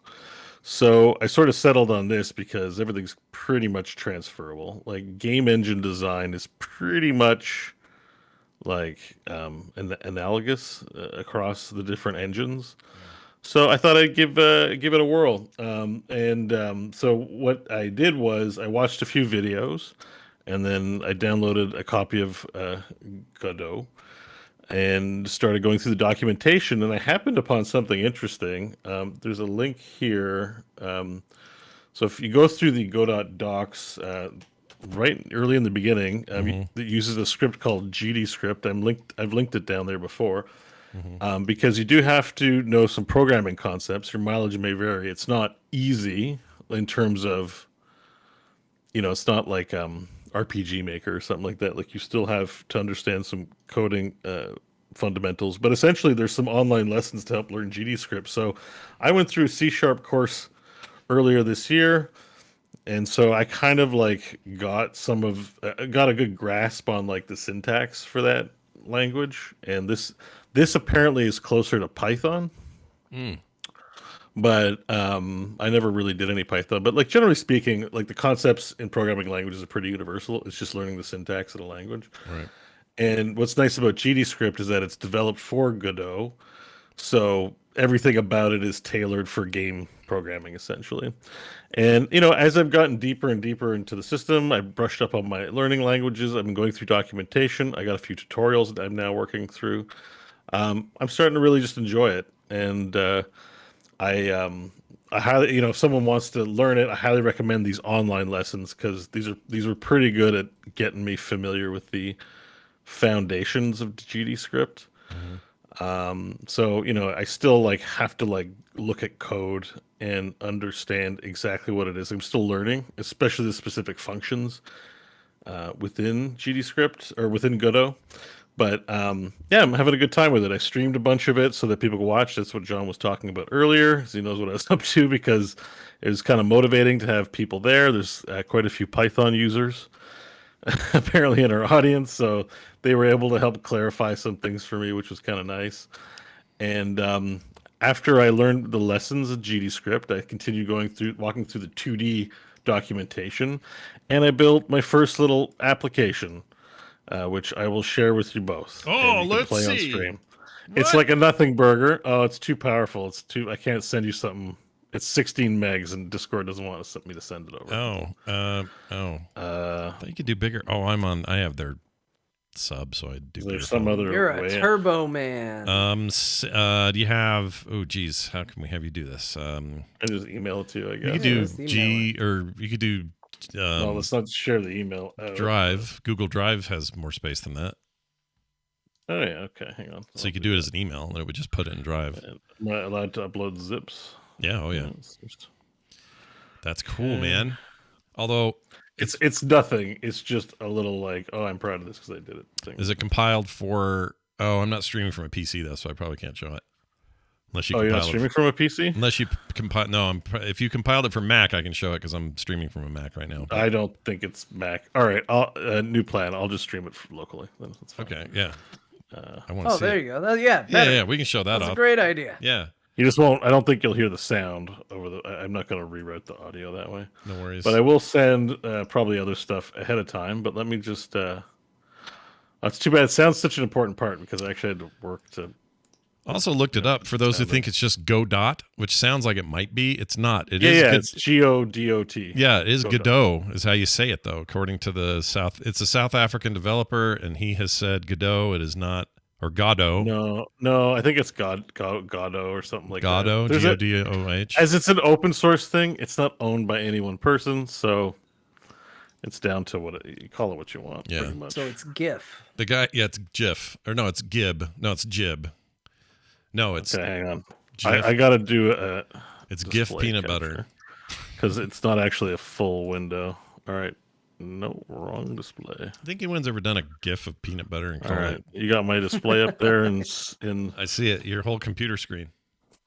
Choosy moms. Chat room, you're gonna like this. People at home, I wish you could see this. Check out the YouTube video because this is exciting. So you can't. I don't think you can hear the music. Your splash screen's amazing. All right, go ahead. But as you can see, I'm controlling with my control. Oh, I died. Yeah. You can't hear the sound. Man, get good at your own game. Wait. What is the sound? What are we missing? Is it like funny? Like, is it you going, Barbie? No, it's just generic assets. It's nothing like crazy. What happened? I don't know. Hit that start button. Contact the developer. Contact the guy.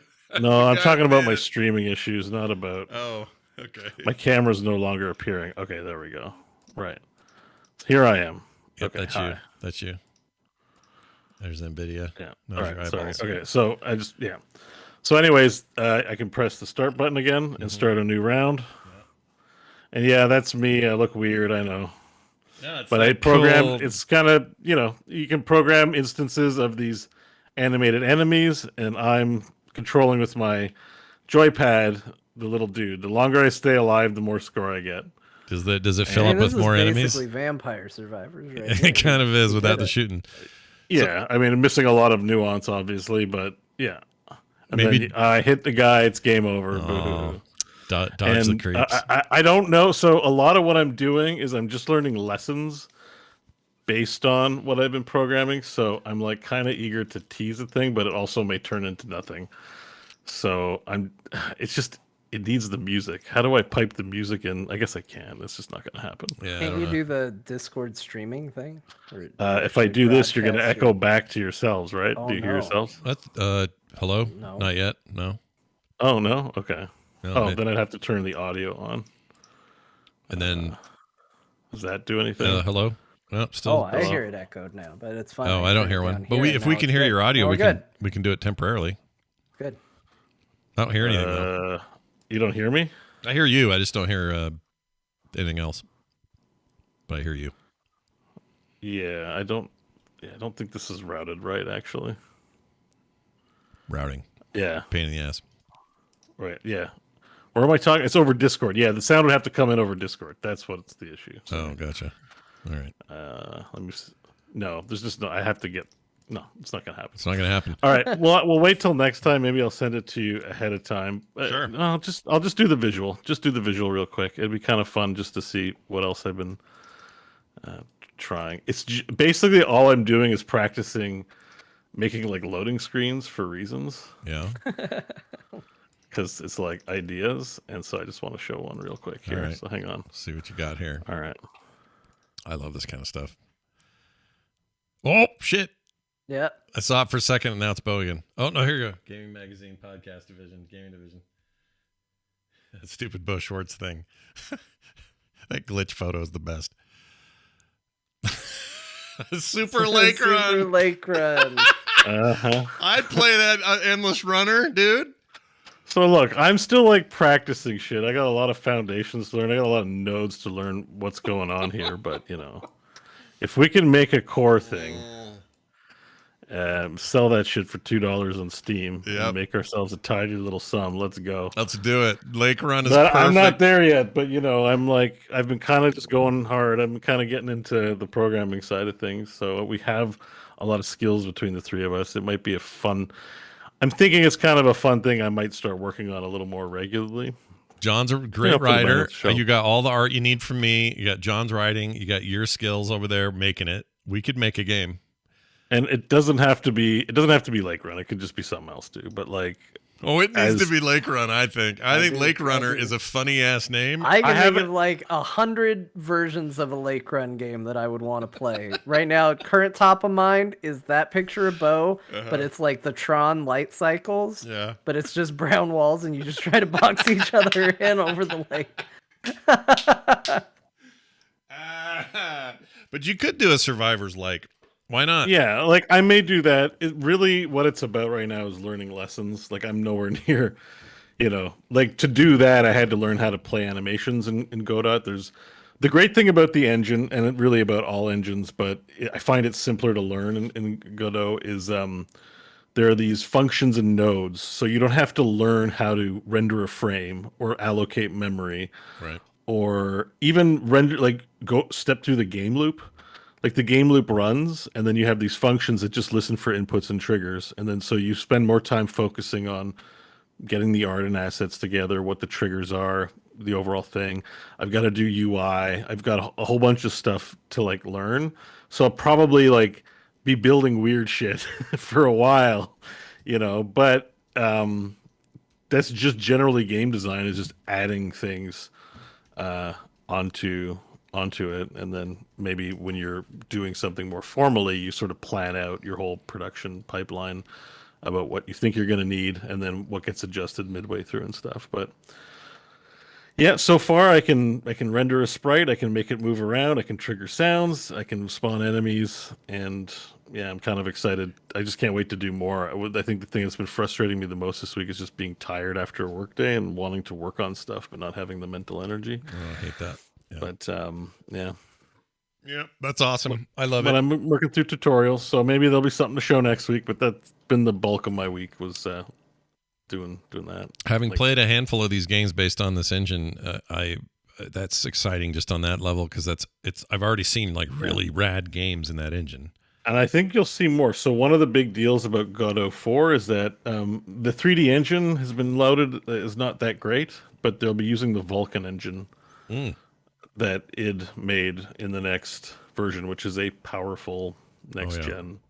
Yeah, Vulkan's underlying architecture, booted, coming with the Godot release. So you're mostly going to see 2D games right now, I think, for professional release. Yeah, but I think you'll see more and more 3D offerings as well. It's pretty cool. Balls in your court, other BO with your VR and flight simulator. VR Bo. Try to up this our Bo now. Yeah, the Vulkan. And it has AR VR capability to program for as well. So I may be able to make something in VR, like a VR video game or something like that. It's kind of the feeling I've gotten after learning some of it this week was oh shit, I'm actually no programming. And the world's kind of my oyster a little bit, even just to make something small and narrow, in a Vampire Survivors kind of way. Sure. It doesn't have to be commercially successful, just a fun little project. Since we cover games so much, I'm like, oh, this is actually kind of engaging to learn and do all this stuff. So I'm kind of really getting into it this week. Yeah. Well, it's that's awesome. I love it. And you heard it here first. Lake Runner will be VR compatible, everybody. You heard it here first. Confirmed. Done deal. All right. Well, on that awesome news, we're going to take a break. When we come back, more of us talking about stuff. We'll round up a little bit more news. We got some emails, a couple of calls this week. It's fantastic. Love these voicemails and more. So stick around. We'll be right back. All right, let's all go pee or whatever it is we do. And whoops, there we go. All right, I think. Make sure I got this.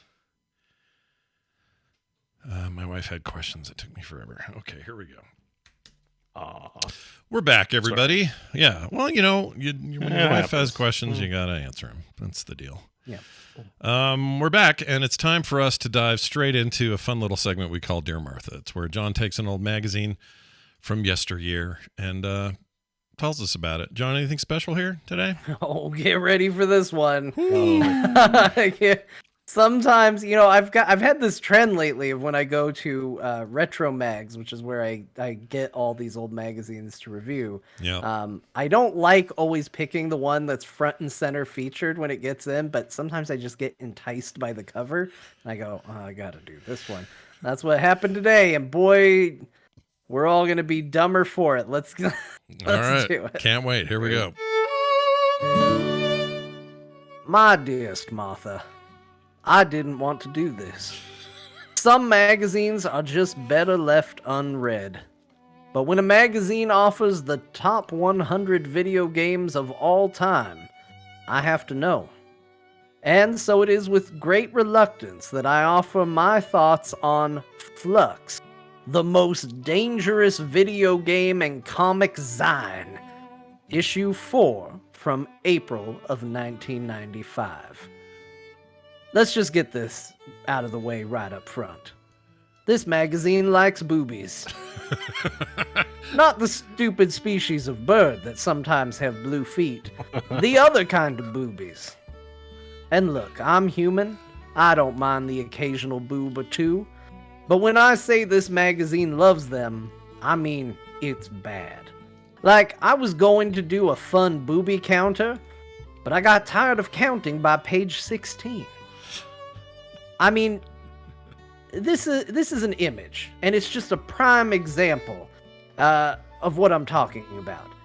This isn't just art that their readers sent in, but this is actually art that they named their Reader Art of the Month.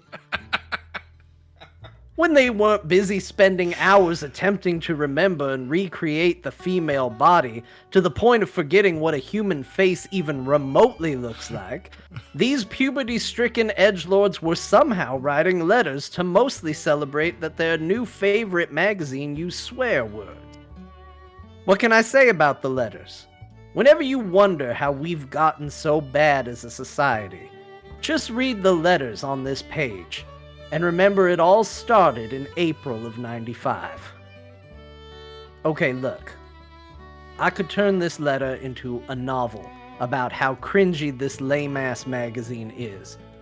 But honestly, the more I look at it, the more I find myself worrying about having to stand up in class or mom doing my laundry.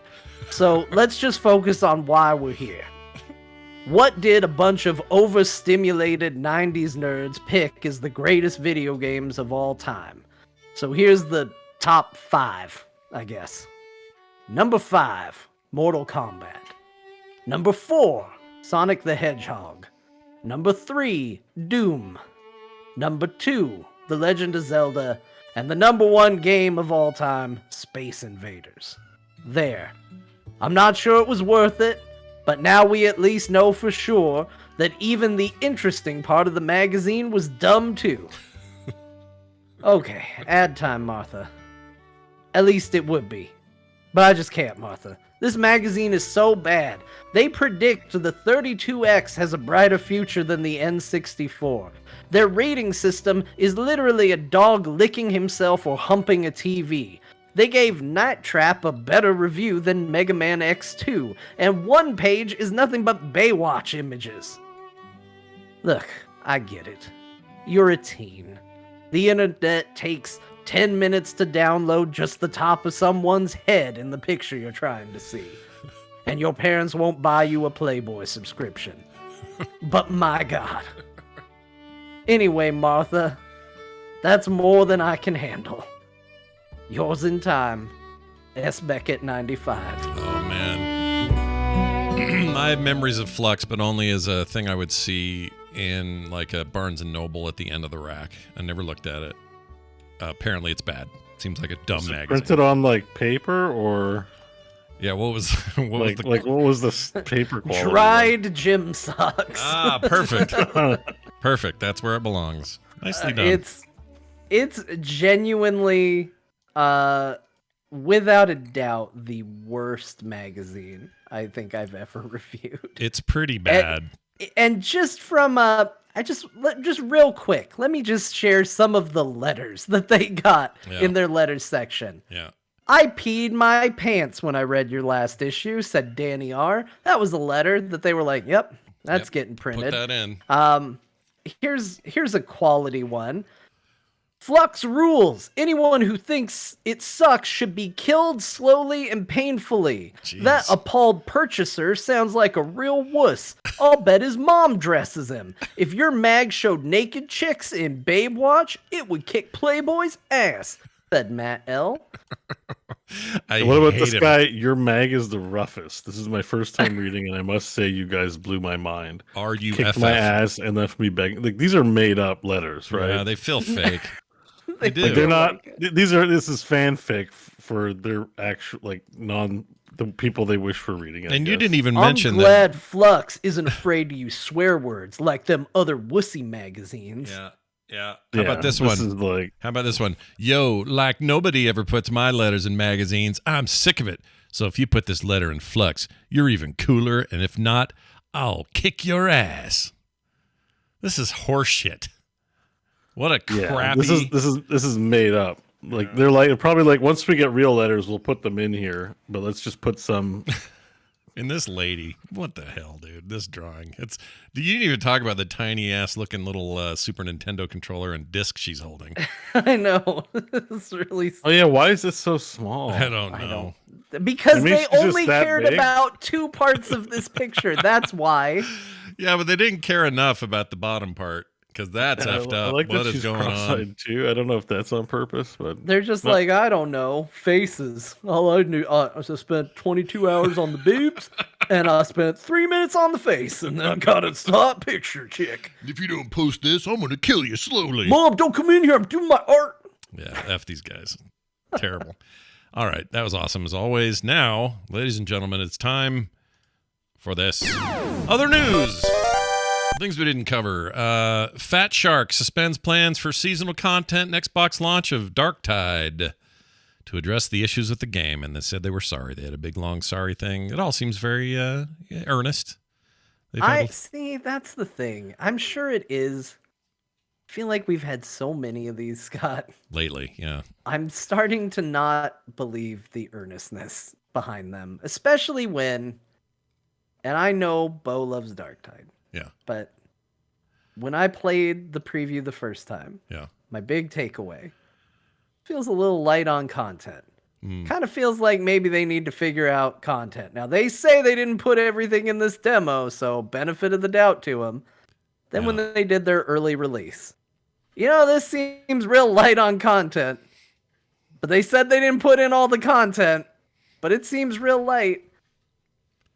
It kind of feels fake that they're like, wow, it's so weird that you all thought that we went light on the content. Like, it was the most obvious thing in the world to me who did not invest a ton of time into it. And I don't know. It's hard for me. It feels like, and there's a part of me that does feel for the developers to a degree on this, because I think at some point you do get publishers telling you, well, the game has to come out. Yeah, you've already delayed this once. You can't do it again. You're not big enough to make those kind of calls, that kind of stuff. Yeah. So I'm not trying to like really throw the biggest shade in the world at them, but we've had so many of these apologies that it just feels like the new what you do is put the game out as best you can, apologize for the state it's in, and then try and fix it over the next couple of months. Yeah. And it's getting harder and harder for those apologies to ring true as we see it over and over again. I get it. I feel like that game is just loaded with potential, so I don't think they're going to have a problem long term. I just wish we played Vermintide 2 at the height of its development. I don't think it was that fully featured on launch either. Yeah. That's true. Like that's why like my expectations were quite low because understanding that it wasn't going to be launched that way. But there's a lot of hype for this game. A lot of people played it, and stuff was missing. So yeah, no doubt. It's fair criticism, and they're going to apologize for it. I just wasn't all that shocked that it was that light. I guess for myself, I was like, yeah, it seems about right. Yeah, but you like the the loop. where it counts, it's like got it where it counts. It's really fun and gross and moody and captures 40K very well. I was happy with it, but I understand why people wouldn't be. Yeah, but doesn't it feel a little good to know that even though you were happy kind of with the way it was, it'll only get better from here? Like that is a good takeaway, right? And we own it. I mean, I sort of assumed that would be the case. Yeah. Just going into the whole thing, like I'm just, I didn't have this. It's got to be good on launch expectation kind of thing. I was just happy to have more from the developer. Right. And I'm fairly certain that's been the story with all their releases. This is not, we're not talking like an EA game or something like that. But, right. it isn't complete. It's true. Like it's that they can't deny that it's not all, like certain features are still not in the game. But, yeah. Well, it's unfortunate. Like I think it should have a little bit more for the price they charge for it. Yeah, for sure. Speaking of EA, not early access, but Electronic Arts, tomorrow is the release of Dead Space Remake. And by all these reviews we've been reading, it sounds like it's rad and improves the game in every possible way and is an enhancement in every possible way. And I am suddenly very excited about Dead Space Remake and less excited about Callisto Protocol getting updates to make it good enough. I'm in the same boat. I'm like, oh, it's that Simpsons meme where you slap the one sheep out of the way to see the cuter sheep. It's like, I don't care what you do, Callisto Protocol. Look at Dead Space over here, which is a little sad because, you've got some DNA trying to evolve things forward. And now we're just looking at the old game going, oh, it's so good. Yeah. But I love Dead Space, and, it sounds like the things that have been changed have all been changed for the good of the game. It sounds like they knew where to hold themselves back. They made it so Isaac can talk, but apparently he's not, a chatterbox just constantly going, wow, sure F that necromorph. And, stuff like that. Like they've just made it to where when people talk to him, he'll respond as opposed to just going, the whole going and doing protagonist. his job. Yeah. So it seems like it's gonna be really good. The 0G sections are apparently gonna be a whole thing as opposed to just like aim at the wall and zip in a straight line over to it. So I don't know. I got high hopes for that thing now, and I couldn't be more excited for it. Speaking of which, if there ever is a Half-Life 3, which sounds like maybe we're finally coming to an era where that'll happen. Does Gordon Freeman get a voice, or do we keep him a silent protagonist until the end of time? I think at this point you have to keep him silent, right? Yeah, I kind of feel that way. That's his thing. But Bo in VR, your Half-Life Alex, she talks, right? No. Oh, I thought she talked in that. Alex talks, yeah. But then you do play as Gordon Freeman for like a split second. Oh, I didn't know that. And he doesn't talk during that time. Just to pick up your crowbar and to tease more to come. Good Lord. So I don't know what that means for VR or if it's just going to be a Half-Life 3 pancake game. But pancake. He's coming. What's that mean? Yeah, so I've learned, I call them flat screen games, but I've seen it be called pancake games because it's flat like a pancake. Well, VR people are the worst. That sounds awful. I hate that so much. I hate it. Because I didn't realize that it seeped into my brain. I didn't do it with intention. It's the pancake game. I've never heard that. But I also agree that he should never talk. I think that's just who he is. He's the I think ultimate. so. I think that's, He's the ultimate in silent protagonism. Don't change it. Like it's like Maggie. Like every time he's about to talk, someone should just take the microphone away or step in front of him or something. Yeah. Should never it's like, happen. no, Gordon, don't say anything. Oh, there you are again, Gordon. Don't say anything. Don't tell them, Gordon. Yeah. I love those guys.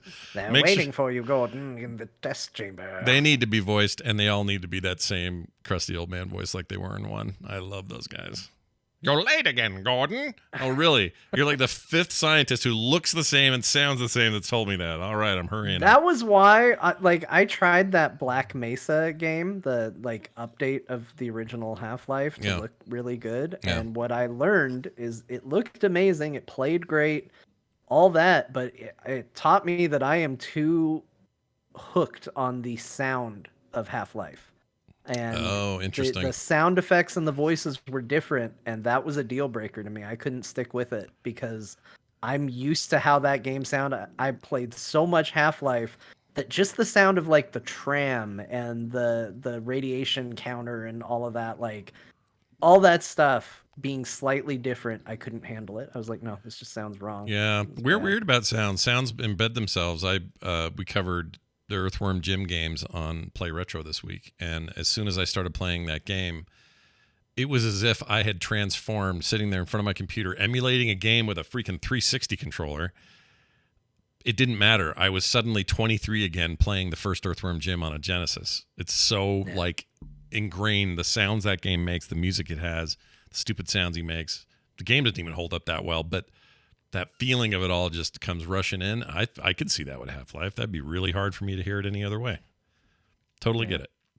The rest of the MS event we wanted to mention, Minecraft Legends, which was already announced. It wasn't new, but they showed us what's going on. There's a story campaign. There's also online co-op, cross-platform play, although they did not say whether that meant every platform like Steam to Game Pass, the whole thing John talked about earlier. They didn't specify. I think they got to get behind that stuff more. Action strategy game is kind of what it is. It's Mojang partnering with Blackbird Interactive. It's basically an MMO action RTS thing shot from a third-person perspective. You can set up a town. People can attack it. It looked a little all over the place to me. It looked like a bunch of Minecraft mods all mushed together. And you can play it on April 18th, 2023. So get excited, guys.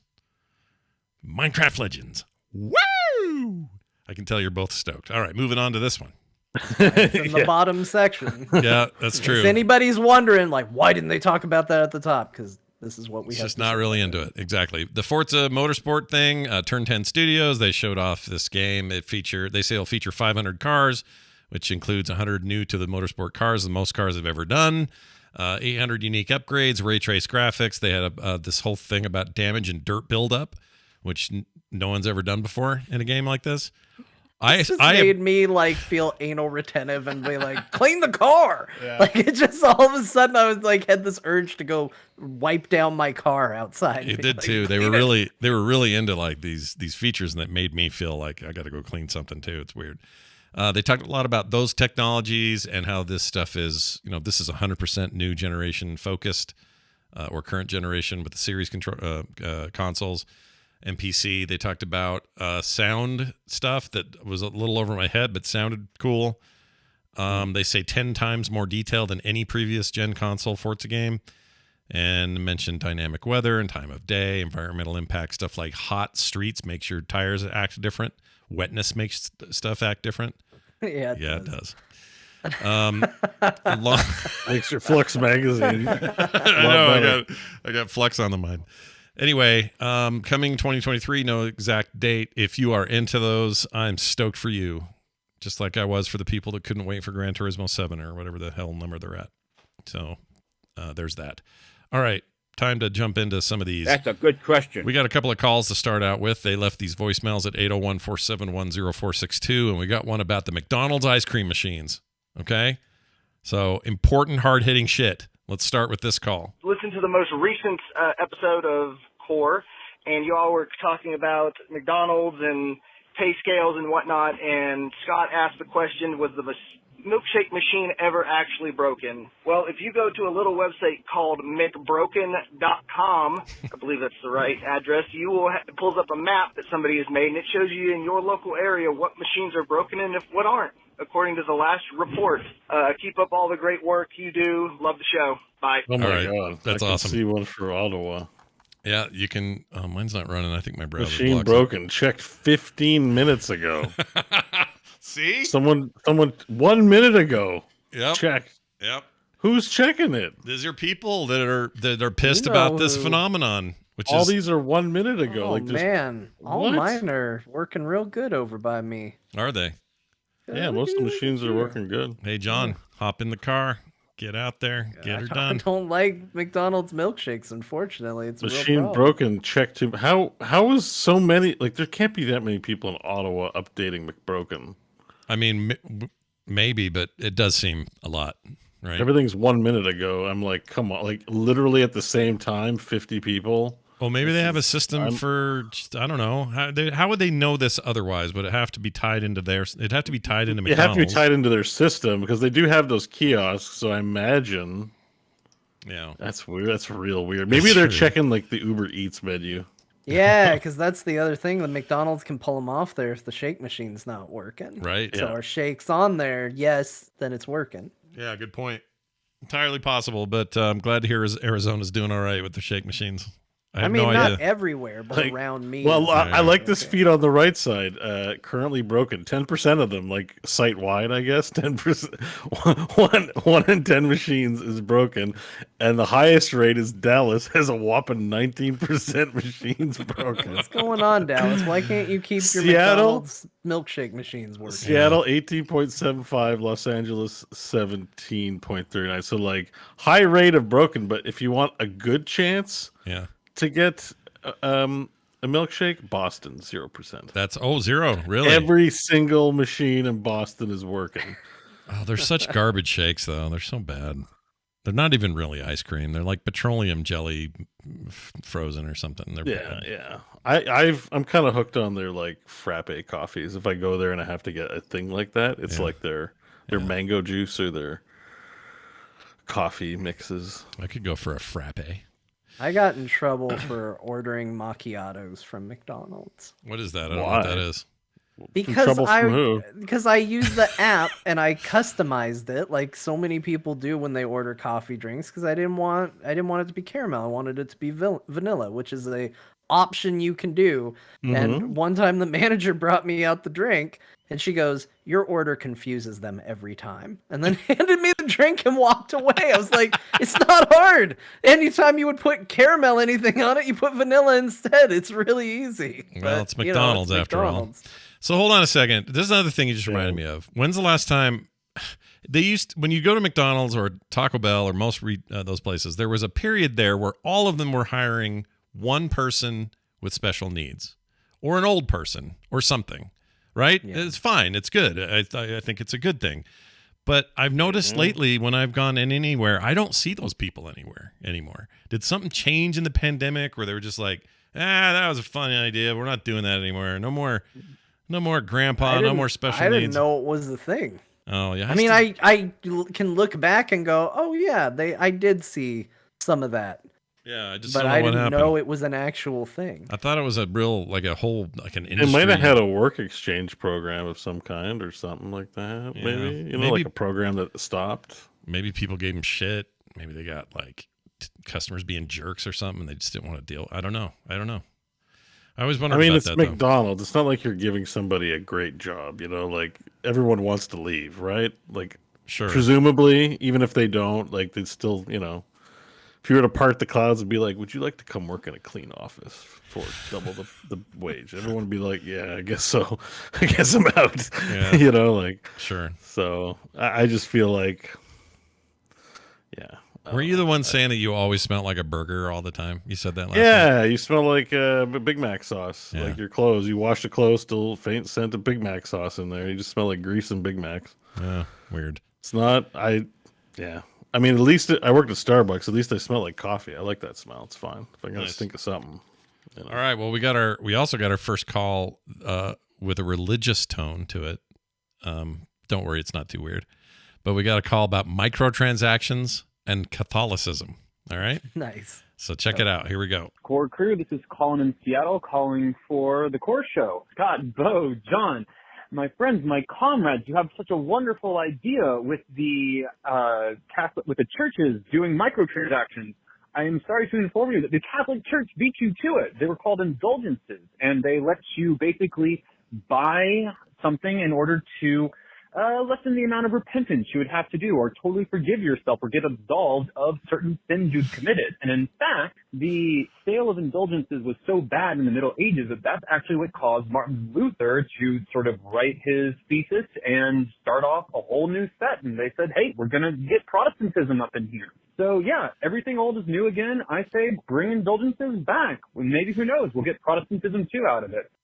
Yes, supposedly I'm a Protestant, based on my religious ancestry or whatever. Sure. So Protestantism is all because they didn't like microtransactions. That was part of it. He part So of his this is a plot thickening moment, because now I'm like, wait, then what happens when we all get sick of transactions? Is there a new branch of computing that somehow... Yeah, what church do I have to nail a manifesto to? Do I have to go to EA and just nail on their door, like, we're done with microtransactions, EA? Yeah, exactly. It is funny, though, to think that you would have ever been in a state where people would buy into the idea, maybe they wanted to buy into it, that you could pay small fees to reduce your sin factors, and that was actually a thing.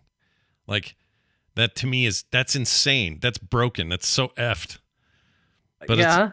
It's like, well, it's because... religion traditionally, Scott, not necessarily known for people acting the best in the name of it all the time. You're right. You're right, and you're not wrong. But the problem with it is it's something gained at it. Like the sacrifice of it, it's supposed to hurt like the idea in there is that you're hurting yourself in some way for atonement, right? Like you're depriving yourself. You're giving your money away. The problem is you should be torching that money, not giving it to the church. Like that's the part, you know what I mean? Like it should hurt for everyone. Like it's like, well, since you're atoning, we might as well collect the money and use it to praise God. Yeah, that's where it's weird. I don't think that ends up. That's where they should have said, give me these dollars and I'll take them straight to God. Right to God. Yep. Don't you worry. It's going right to him. The way I could see it working is if you said, forgive me, Father, I've sinned. I want to pay, can I pay 5 shillings, please, to get rid of this thing where I had sex with a cat or whatever. And the priest goes, okay, no problem. And then what you do then is you take those shillings and you directly put them into the hands of the poor right then. Like, nobody keeps it. Nobody gets a percentage. See, that's where it all broke down. That would have made sense to me if it went straight to a cause that meant somebody in need got it. But I don't think that happened. No, I think it probably went straight to new robes and dumb hats is what I think it went to. The Crusades, et cetera, et cetera. Yeah, and don't have sex with a cat. I'm telling you right now, it's a bad idea. Just good advice. Yeah, they may not have been declawed is the point. You'll end up on the cover of Flux. Yeah, don't go there. We know how that ends up for people. Quick text here also sent to that same number, 801-470-462. This is from... Wicked Kitten, aka Monica, regular around the chat. Oh, Monica. Yeah, we love her. Finally, good to hear from her. It's so long. We hung around her at that BlizzCon, or she hung around us. We hung around her like that whole weekend. Remember that? She was always, it was always Monica, always there. She's great. Anyway, she says this is a really cool game being delisted in January, on the 23rd to be specific. Oh, this is a couple days ago. It might be gone now. Crap. I held this. She sent this between episodes, and we just missed the window. Anyway, so that had trademark issues, so people may want to check it. But Friday the 13th Killer Puzzle was the game. She says it's fantastic. And she doesn't even like puzzle games. Drew me to obviously horror aesthetic. She does like that stuff. She does a show called Gore, by the way. Yep, all caps Gore. All caps inspired, Gore. Weird. Maybe a little bit from something. So if you love horror, it's pick great. it up. It's a great podcast name. I'll say that much right there. She says hopefully Scott sees us in time. I did not. It was more about when did the show air. So if it's gone, apologies. If it's not, then grab it because apparently it's going away. Again, we're a little late, I think. Yeah, I could look it up, I guess. But then we got one from Logan, a.k.a. Zaxel. He's an American history and civics teacher. Okay. Could use more of him, I think. Yeah. Final Fantasy Origin was thoroughly bizarre, he says. But it was very much like a Souls game, as John mentioned. The story is convoluted and undertold at the same time. John should finish it, in my opinion, because it will tie up his Final Fantasy playing nicely. Have fun playing all the jobs and levels that are pulled from their many games. Overall, as the Final Fantasy fan that I happily am, I played it. I recommend John upgrade to normal difficulty so he is forced to use the elemental counter system more, or some, says Logan. Yeah. What is your plan with that game? I think I am going to go back and restart it and play on normal. I definitely, as I played it, I got the sense of, as I kind of steamrolled through everything I came across, I was like, I'm get the feeling that this is supposed to be harder and I'm supposed to be taking my time. Yeah. And I was not there. So I want to stick with it. I don't know when I'm going to play it. I want to stream it. I'm still annoyed that it uses licensed music in such an uninteresting way to where like streaming it is difficult. And then also Square Enix, I'm still annoyed with the please don't stream the end. I don't want to spoil what happens. I hate that they gives a shit. It's a retelling of the first Final Fantasy. Like, who cares? Yeah, welcome to the last 12 years. This is how we play games now. Like, oh my gosh. So But dumb. anyway, those two things aside, I do want to stick with it and play through it. I haven't been in a mood where I've wanted to like finish a game recently. That's been the real issue. Like, I just went through and uninstalled a bunch of story-based games from my computer because I'm just not in the mood to stick with anything at the moment. And so I just got to find that thing that captures me. The problem is like the big temptation I've been feeling is to just play Cyberpunk again. Oh, don't talk about that. That sounds like fun. Like, I'm sitting here and I'm like, what if I played through Final Fantasy 14 again, which is like a 600-hour epic to try and sit down through? Or what if I play Cyberpunk again, which is, 50 to 60 hours of gameplay? None of it's good. None of it's what I should be doing with my time, but those are the two temptations at the moment. I'm going to rebuy. This is stupid, but I'm going to rebuy Phoenix again because of your talk about it last week. I'm going to do it on Steam this time. Currently I own it on the Xbox, but I want to play it on my Steam Deck, and I think I should wait for a sale, right? Don't pay full retail probably. For Ubisoft. You already have it, yeah.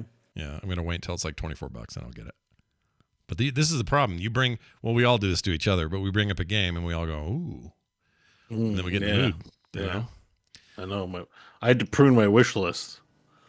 Oh, did you? Put so many things on the wish list from the shows over the weeks that I'm like, I cannot play all 150 of these games. I'm like, we're cutting stuff. How hard was that? Because I kind of need to do that too. Did it take forever? It was hard. At first I was cutting very little, and I'm like, you're not making a dent. Like, it has to be like just high level interest. It doesn't have to be high quality. Tons of high quality stuff hit the floor. Right. And then eventually I just got really like gung ho, like Callisto Protocol. It just took off. I'm like, you know what? Goodbye. It missed me. It missed, stuff like that. So sure. When you're $5, we'll talk again. That kind of thing. Yeah. But even just keeping it on the list, it was just stressing me. It just stressed me out. Like 100 games. Yeah. Plus the to-do list I've made for myself in my library, which is at 80 games. Yeah. I should limit mine to those that haven't come out yet, so that when they come out, I get notified. It's more like a notification system. But then if I don't buy them, I need to go and take those off that list because they'll just be there. Yeah, you know what? Now I'm going to do that. John made me want to play that. There's a lot of games for a lot of different players at this point in time. So, you don't have to play them all. No. You can try. It's unfortunate, but I mean, depending. Like I work, I have the 4 full-time job right now. I get in a situation where I have more time, then it's different. But I didn't even tell you guys how I power leveled Warlock in World of Warcraft from 0 to now he's 48 in like 6 days. My goodness, man. 6 days? Wow. Let me tell you, that is a fun freaking class. I don't know when they did this to that thing, but I remember I used to just find it too fiddly. So I never really got into it. But the Warlock Demonology spec in particular, so much freaking fun. It's really good. So I leveled that guy. Partly because, okay, sorry, I don't mean to go on a WoW tangent, but they stopped doing world quests just always being rotated all the time, 24 hours a day. They decided I don't understand why. Maybe somebody complained. I don't understand the complaint, but they only update them now every 2 days. So if you do them all, you just got like a whole day where you can't really do as much as you would maybe want to do. If that's how you're, getting your rep and doing your stuff. And I don't necessarily have the time to like dedicate to a bunch of dungeon runs or something. So I was like, well, what else do I feel like doing? And I just went and made this guy, and he's great. His name is Dead, but it's spelled DEHD. And he's undead guy, and he's doing some amazing shit. That is such an amazing spec. It's so fun. I don't know when it got fun, but it sure turned me around on that. So I played a bunch of that this week.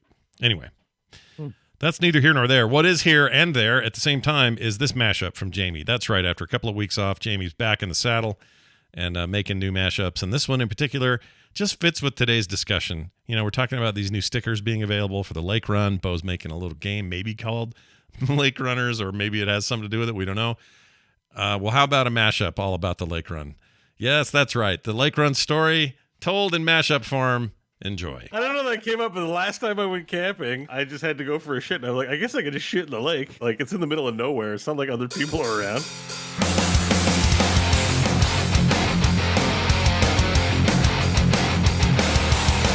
And then I always wondered, like, where did the shit go? I don't know. Yes, Hold on. that's why you shouldn't do it, because the first question you ask should be, where's this gonna go? No, keep in mind, it's like 50 feet or 60 feet. It's way down in the depths of the lake. Shit rolls downstream. It goes places. Yeah, it goes to the bottom where you'd have to, like, swim all the way down. Did you have a floater or did you have a sinker? You don't know. No, it sank. It sank. I don't think shit floats. I don't think any shit floats. Oh, it does. How do you know that? Because I flush every time I'm done going to the toilet, and sometimes it's at the bottom of the bowl, and sometimes it's floating. I guess so. I don't know. I lay big pipes, so I'm like, I don't really have those little floaty nuggets that I think you're talking about. It was a big old heavy shit. I've never been like, you know what, I got to shit, and I know exactly what to expect from it. Like, there's always a little bit of a surprise. Sometimes you can guess, but like, the worst would be like, Bo said shitting in the lake was quality, and next thing you know, you're just swimming in floaties, brown yuck. Like, a brown cloud envelops your body while you're floating in the water because you misjudged what was coming out of your body. It fertilizes the seaweed. No, I mean, no. Shit is fertilizer. No, I don't think you human fertilize with shit. But I don't think human. You can fertilize with human shit. You can cook with human shit, right? Like methane ovens are a thing. Ooh, so really? it's fine. Shit is 100% natural, guys. Organic. But you're eating pepperoni sticks and freaking Pop-Tarts or something. Like, it's not like you go in there going, my grass-fed open range diet is now on display. So your concern is not that I shit, it's just the quality of the shit that I shit. Yes. Here was like the advantage, because there's a pro to this. It's like having a really big bidet, right? Because like you shit, maybe you like rub your hand in, grab the bar of soap, and you're done. Like, it's so quick, it's just clean. There wasn't anything in there. Like, it's like swimming in a large bidet. Even though bidets, You don't swim in the bidet. the bidet. The bidet. Wow. Bears are eating berries and other animals. I'm eating pepperoni and, pepperoni Pop-Tarts. The two If P's. someone had 2 cups of water and they were like, all right, this one is water from bears, fish, probably shat in this water. Yeah. This one, same deal, but also a human did. Yeah, Bo shat in this. You're the rest getting are animals. 1 glass of water in the face. Yeah. You're going to pick the one that the human didn't shit in.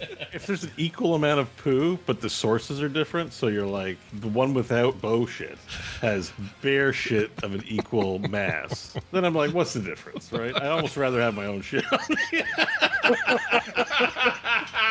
It's like smelling your own farts, right? You're like, I don't mind this so much. You smell someone else's, you're like, what? Who died in here? It doesn't extend to actual fecal consumption. I can't go that far with it. You can shit in a lake. I mean, we used to shit in the wild before we shit in toilets. Some of those rolled into lakes, okay? Oh, so There's a lot of things we used to do that we don't do anymore.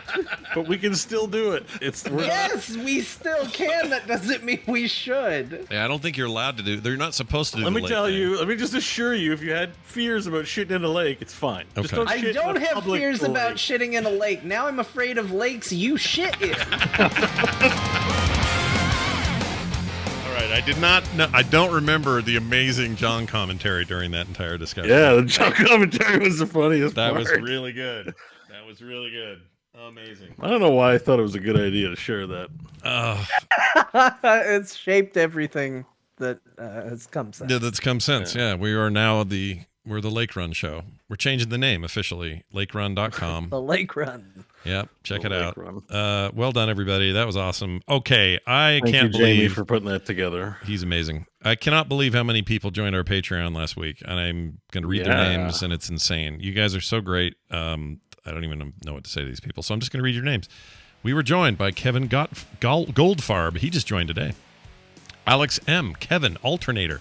Paul Fortner. Eric, Craig Delane, All Ant, I guess is how you'd say that. You need some help? Well, look at that one. Look at that one on line 81 at the bottom. Alan DT? Oh, is that what it is? Alan DT, Did you All skip- and T. Like, I did everyone else so far. there's okay. a lot of ways you could say that. Joshua Devine, Fizzgig, Ryan Wildtrick, Jay Blackwire. This is why I always say that I'm just not going to say the full name and just do. I should just do the first names. All right, how about Schwag or Daniel? I can do him. Daniel Cat, Brimerica, Booms Crash. That's pretty cool. John Copage, Neil Jonas, and Brian Walker. You guys are amazing. Thank you so much for joining this week. And if you're like, wow, where's the fire? I'm telling you right now, the best time in the world is now to get into our Patreon because. Let's see. Oh, yeah, go ahead. Sorry. I was saying, what's the opposite of an exodus? Like an Inkscudus? Inkscudus? No, Yeah, I don't we think have it's a mass Inkscudus. Inkscudus. I really don't think it's Inkscudus, but I like it. I like where your head's at. But here's the reason why you want to join. No ads or commercials ever. You get these private feeds, and then we'll never have any of that stuff in there. You'll get pre-show content every single week. So more of this stuff, post-show as well. And not much as much post-show, but mostly pre-show. And other monthly benefits. Yes, that's right. Join today at patreon.com/core. If you haven't already, we would love to see you over there. And don't forget, you can send us your messages. Email, talktothecore@gmail.com. Text and voicemail, 801-471-0462. You can also reach out to us on Twitter. I don't mention these enough. Bo's at Bo Schwartz. I'm at Scott Johnson. John's at John_Jagger. So that's at John_Jagger. And the show is at Core Pod. That's going to do it for us. Hey, Grandma, tell us what we played again so we don't forget. That's right. Some of you have shitty memories, so I'm here to tell you what you missed. If you're thinking, boy, they talked about a lot of video games and I wish I knew what ones they was. Well, Scott played Hi-Fi Rush. That's the game they announced a day ago. And then they said it was out right away. And it's rhythm. And he played Strange Horticulture. That's the game that's about giving people plants to solve what ails them. Or as I like to call it, modern medicine. He also played Cult of the Lamb. That's where you're a cute little lamb with a cult of people. John did Final Fantasy shit. He's still doing it. He also played a game that's got deleted, and now I'm trying to remember. It's called I Commissioned Some Bees Zero. That's what it was. I didn't mean to delete it, did I? How did I do that? He also briefly mentioned Immortals Phoenix Rising, Steamworld Build, and Chained Echoes. So there's that. And Bo's learning to program in Godot, or Godot, or Godot. I don't know. He said it like 8 different ways over the course of just one discussion. Not since Han or Han Solo has somebody changed up a name so consistently in a single media program. That's it. That's what they played. Oh, and Sorry, Grandma. And some Borderlands 3. Don't forget. A little bit of that. Also, I didn't... Yeah, but you didn't let him talk about it. You skipped it. Well, it's like 2 big news stories, but it's fine. We're getting out of here at a reasonable time. I'm not complaining. I don't know who deleted that, but it wasn't me. I just looked at my history. It wasn't me. I don't know how. Bees were there. I don't know who did it. What? Yeah, someone deleted the Bees game. It wasn't me, though. That wasn't me. It was definitely not Grandma. That's it. Thank you all for listening. Thank you all for joining. Thank you, live listeners. We do this every Thursday at 5 p.m. Mountain Time and go as long as it needs. That's going to do it for us. Thank you all for being here. We'll see you next time. Bye now.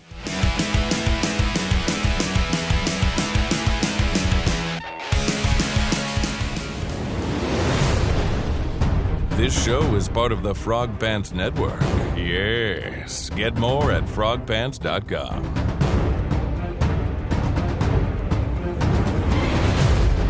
Are you done? Yes. Oh, We're done. Wow. Are you this is done? confirmed. That was the that's a lady. She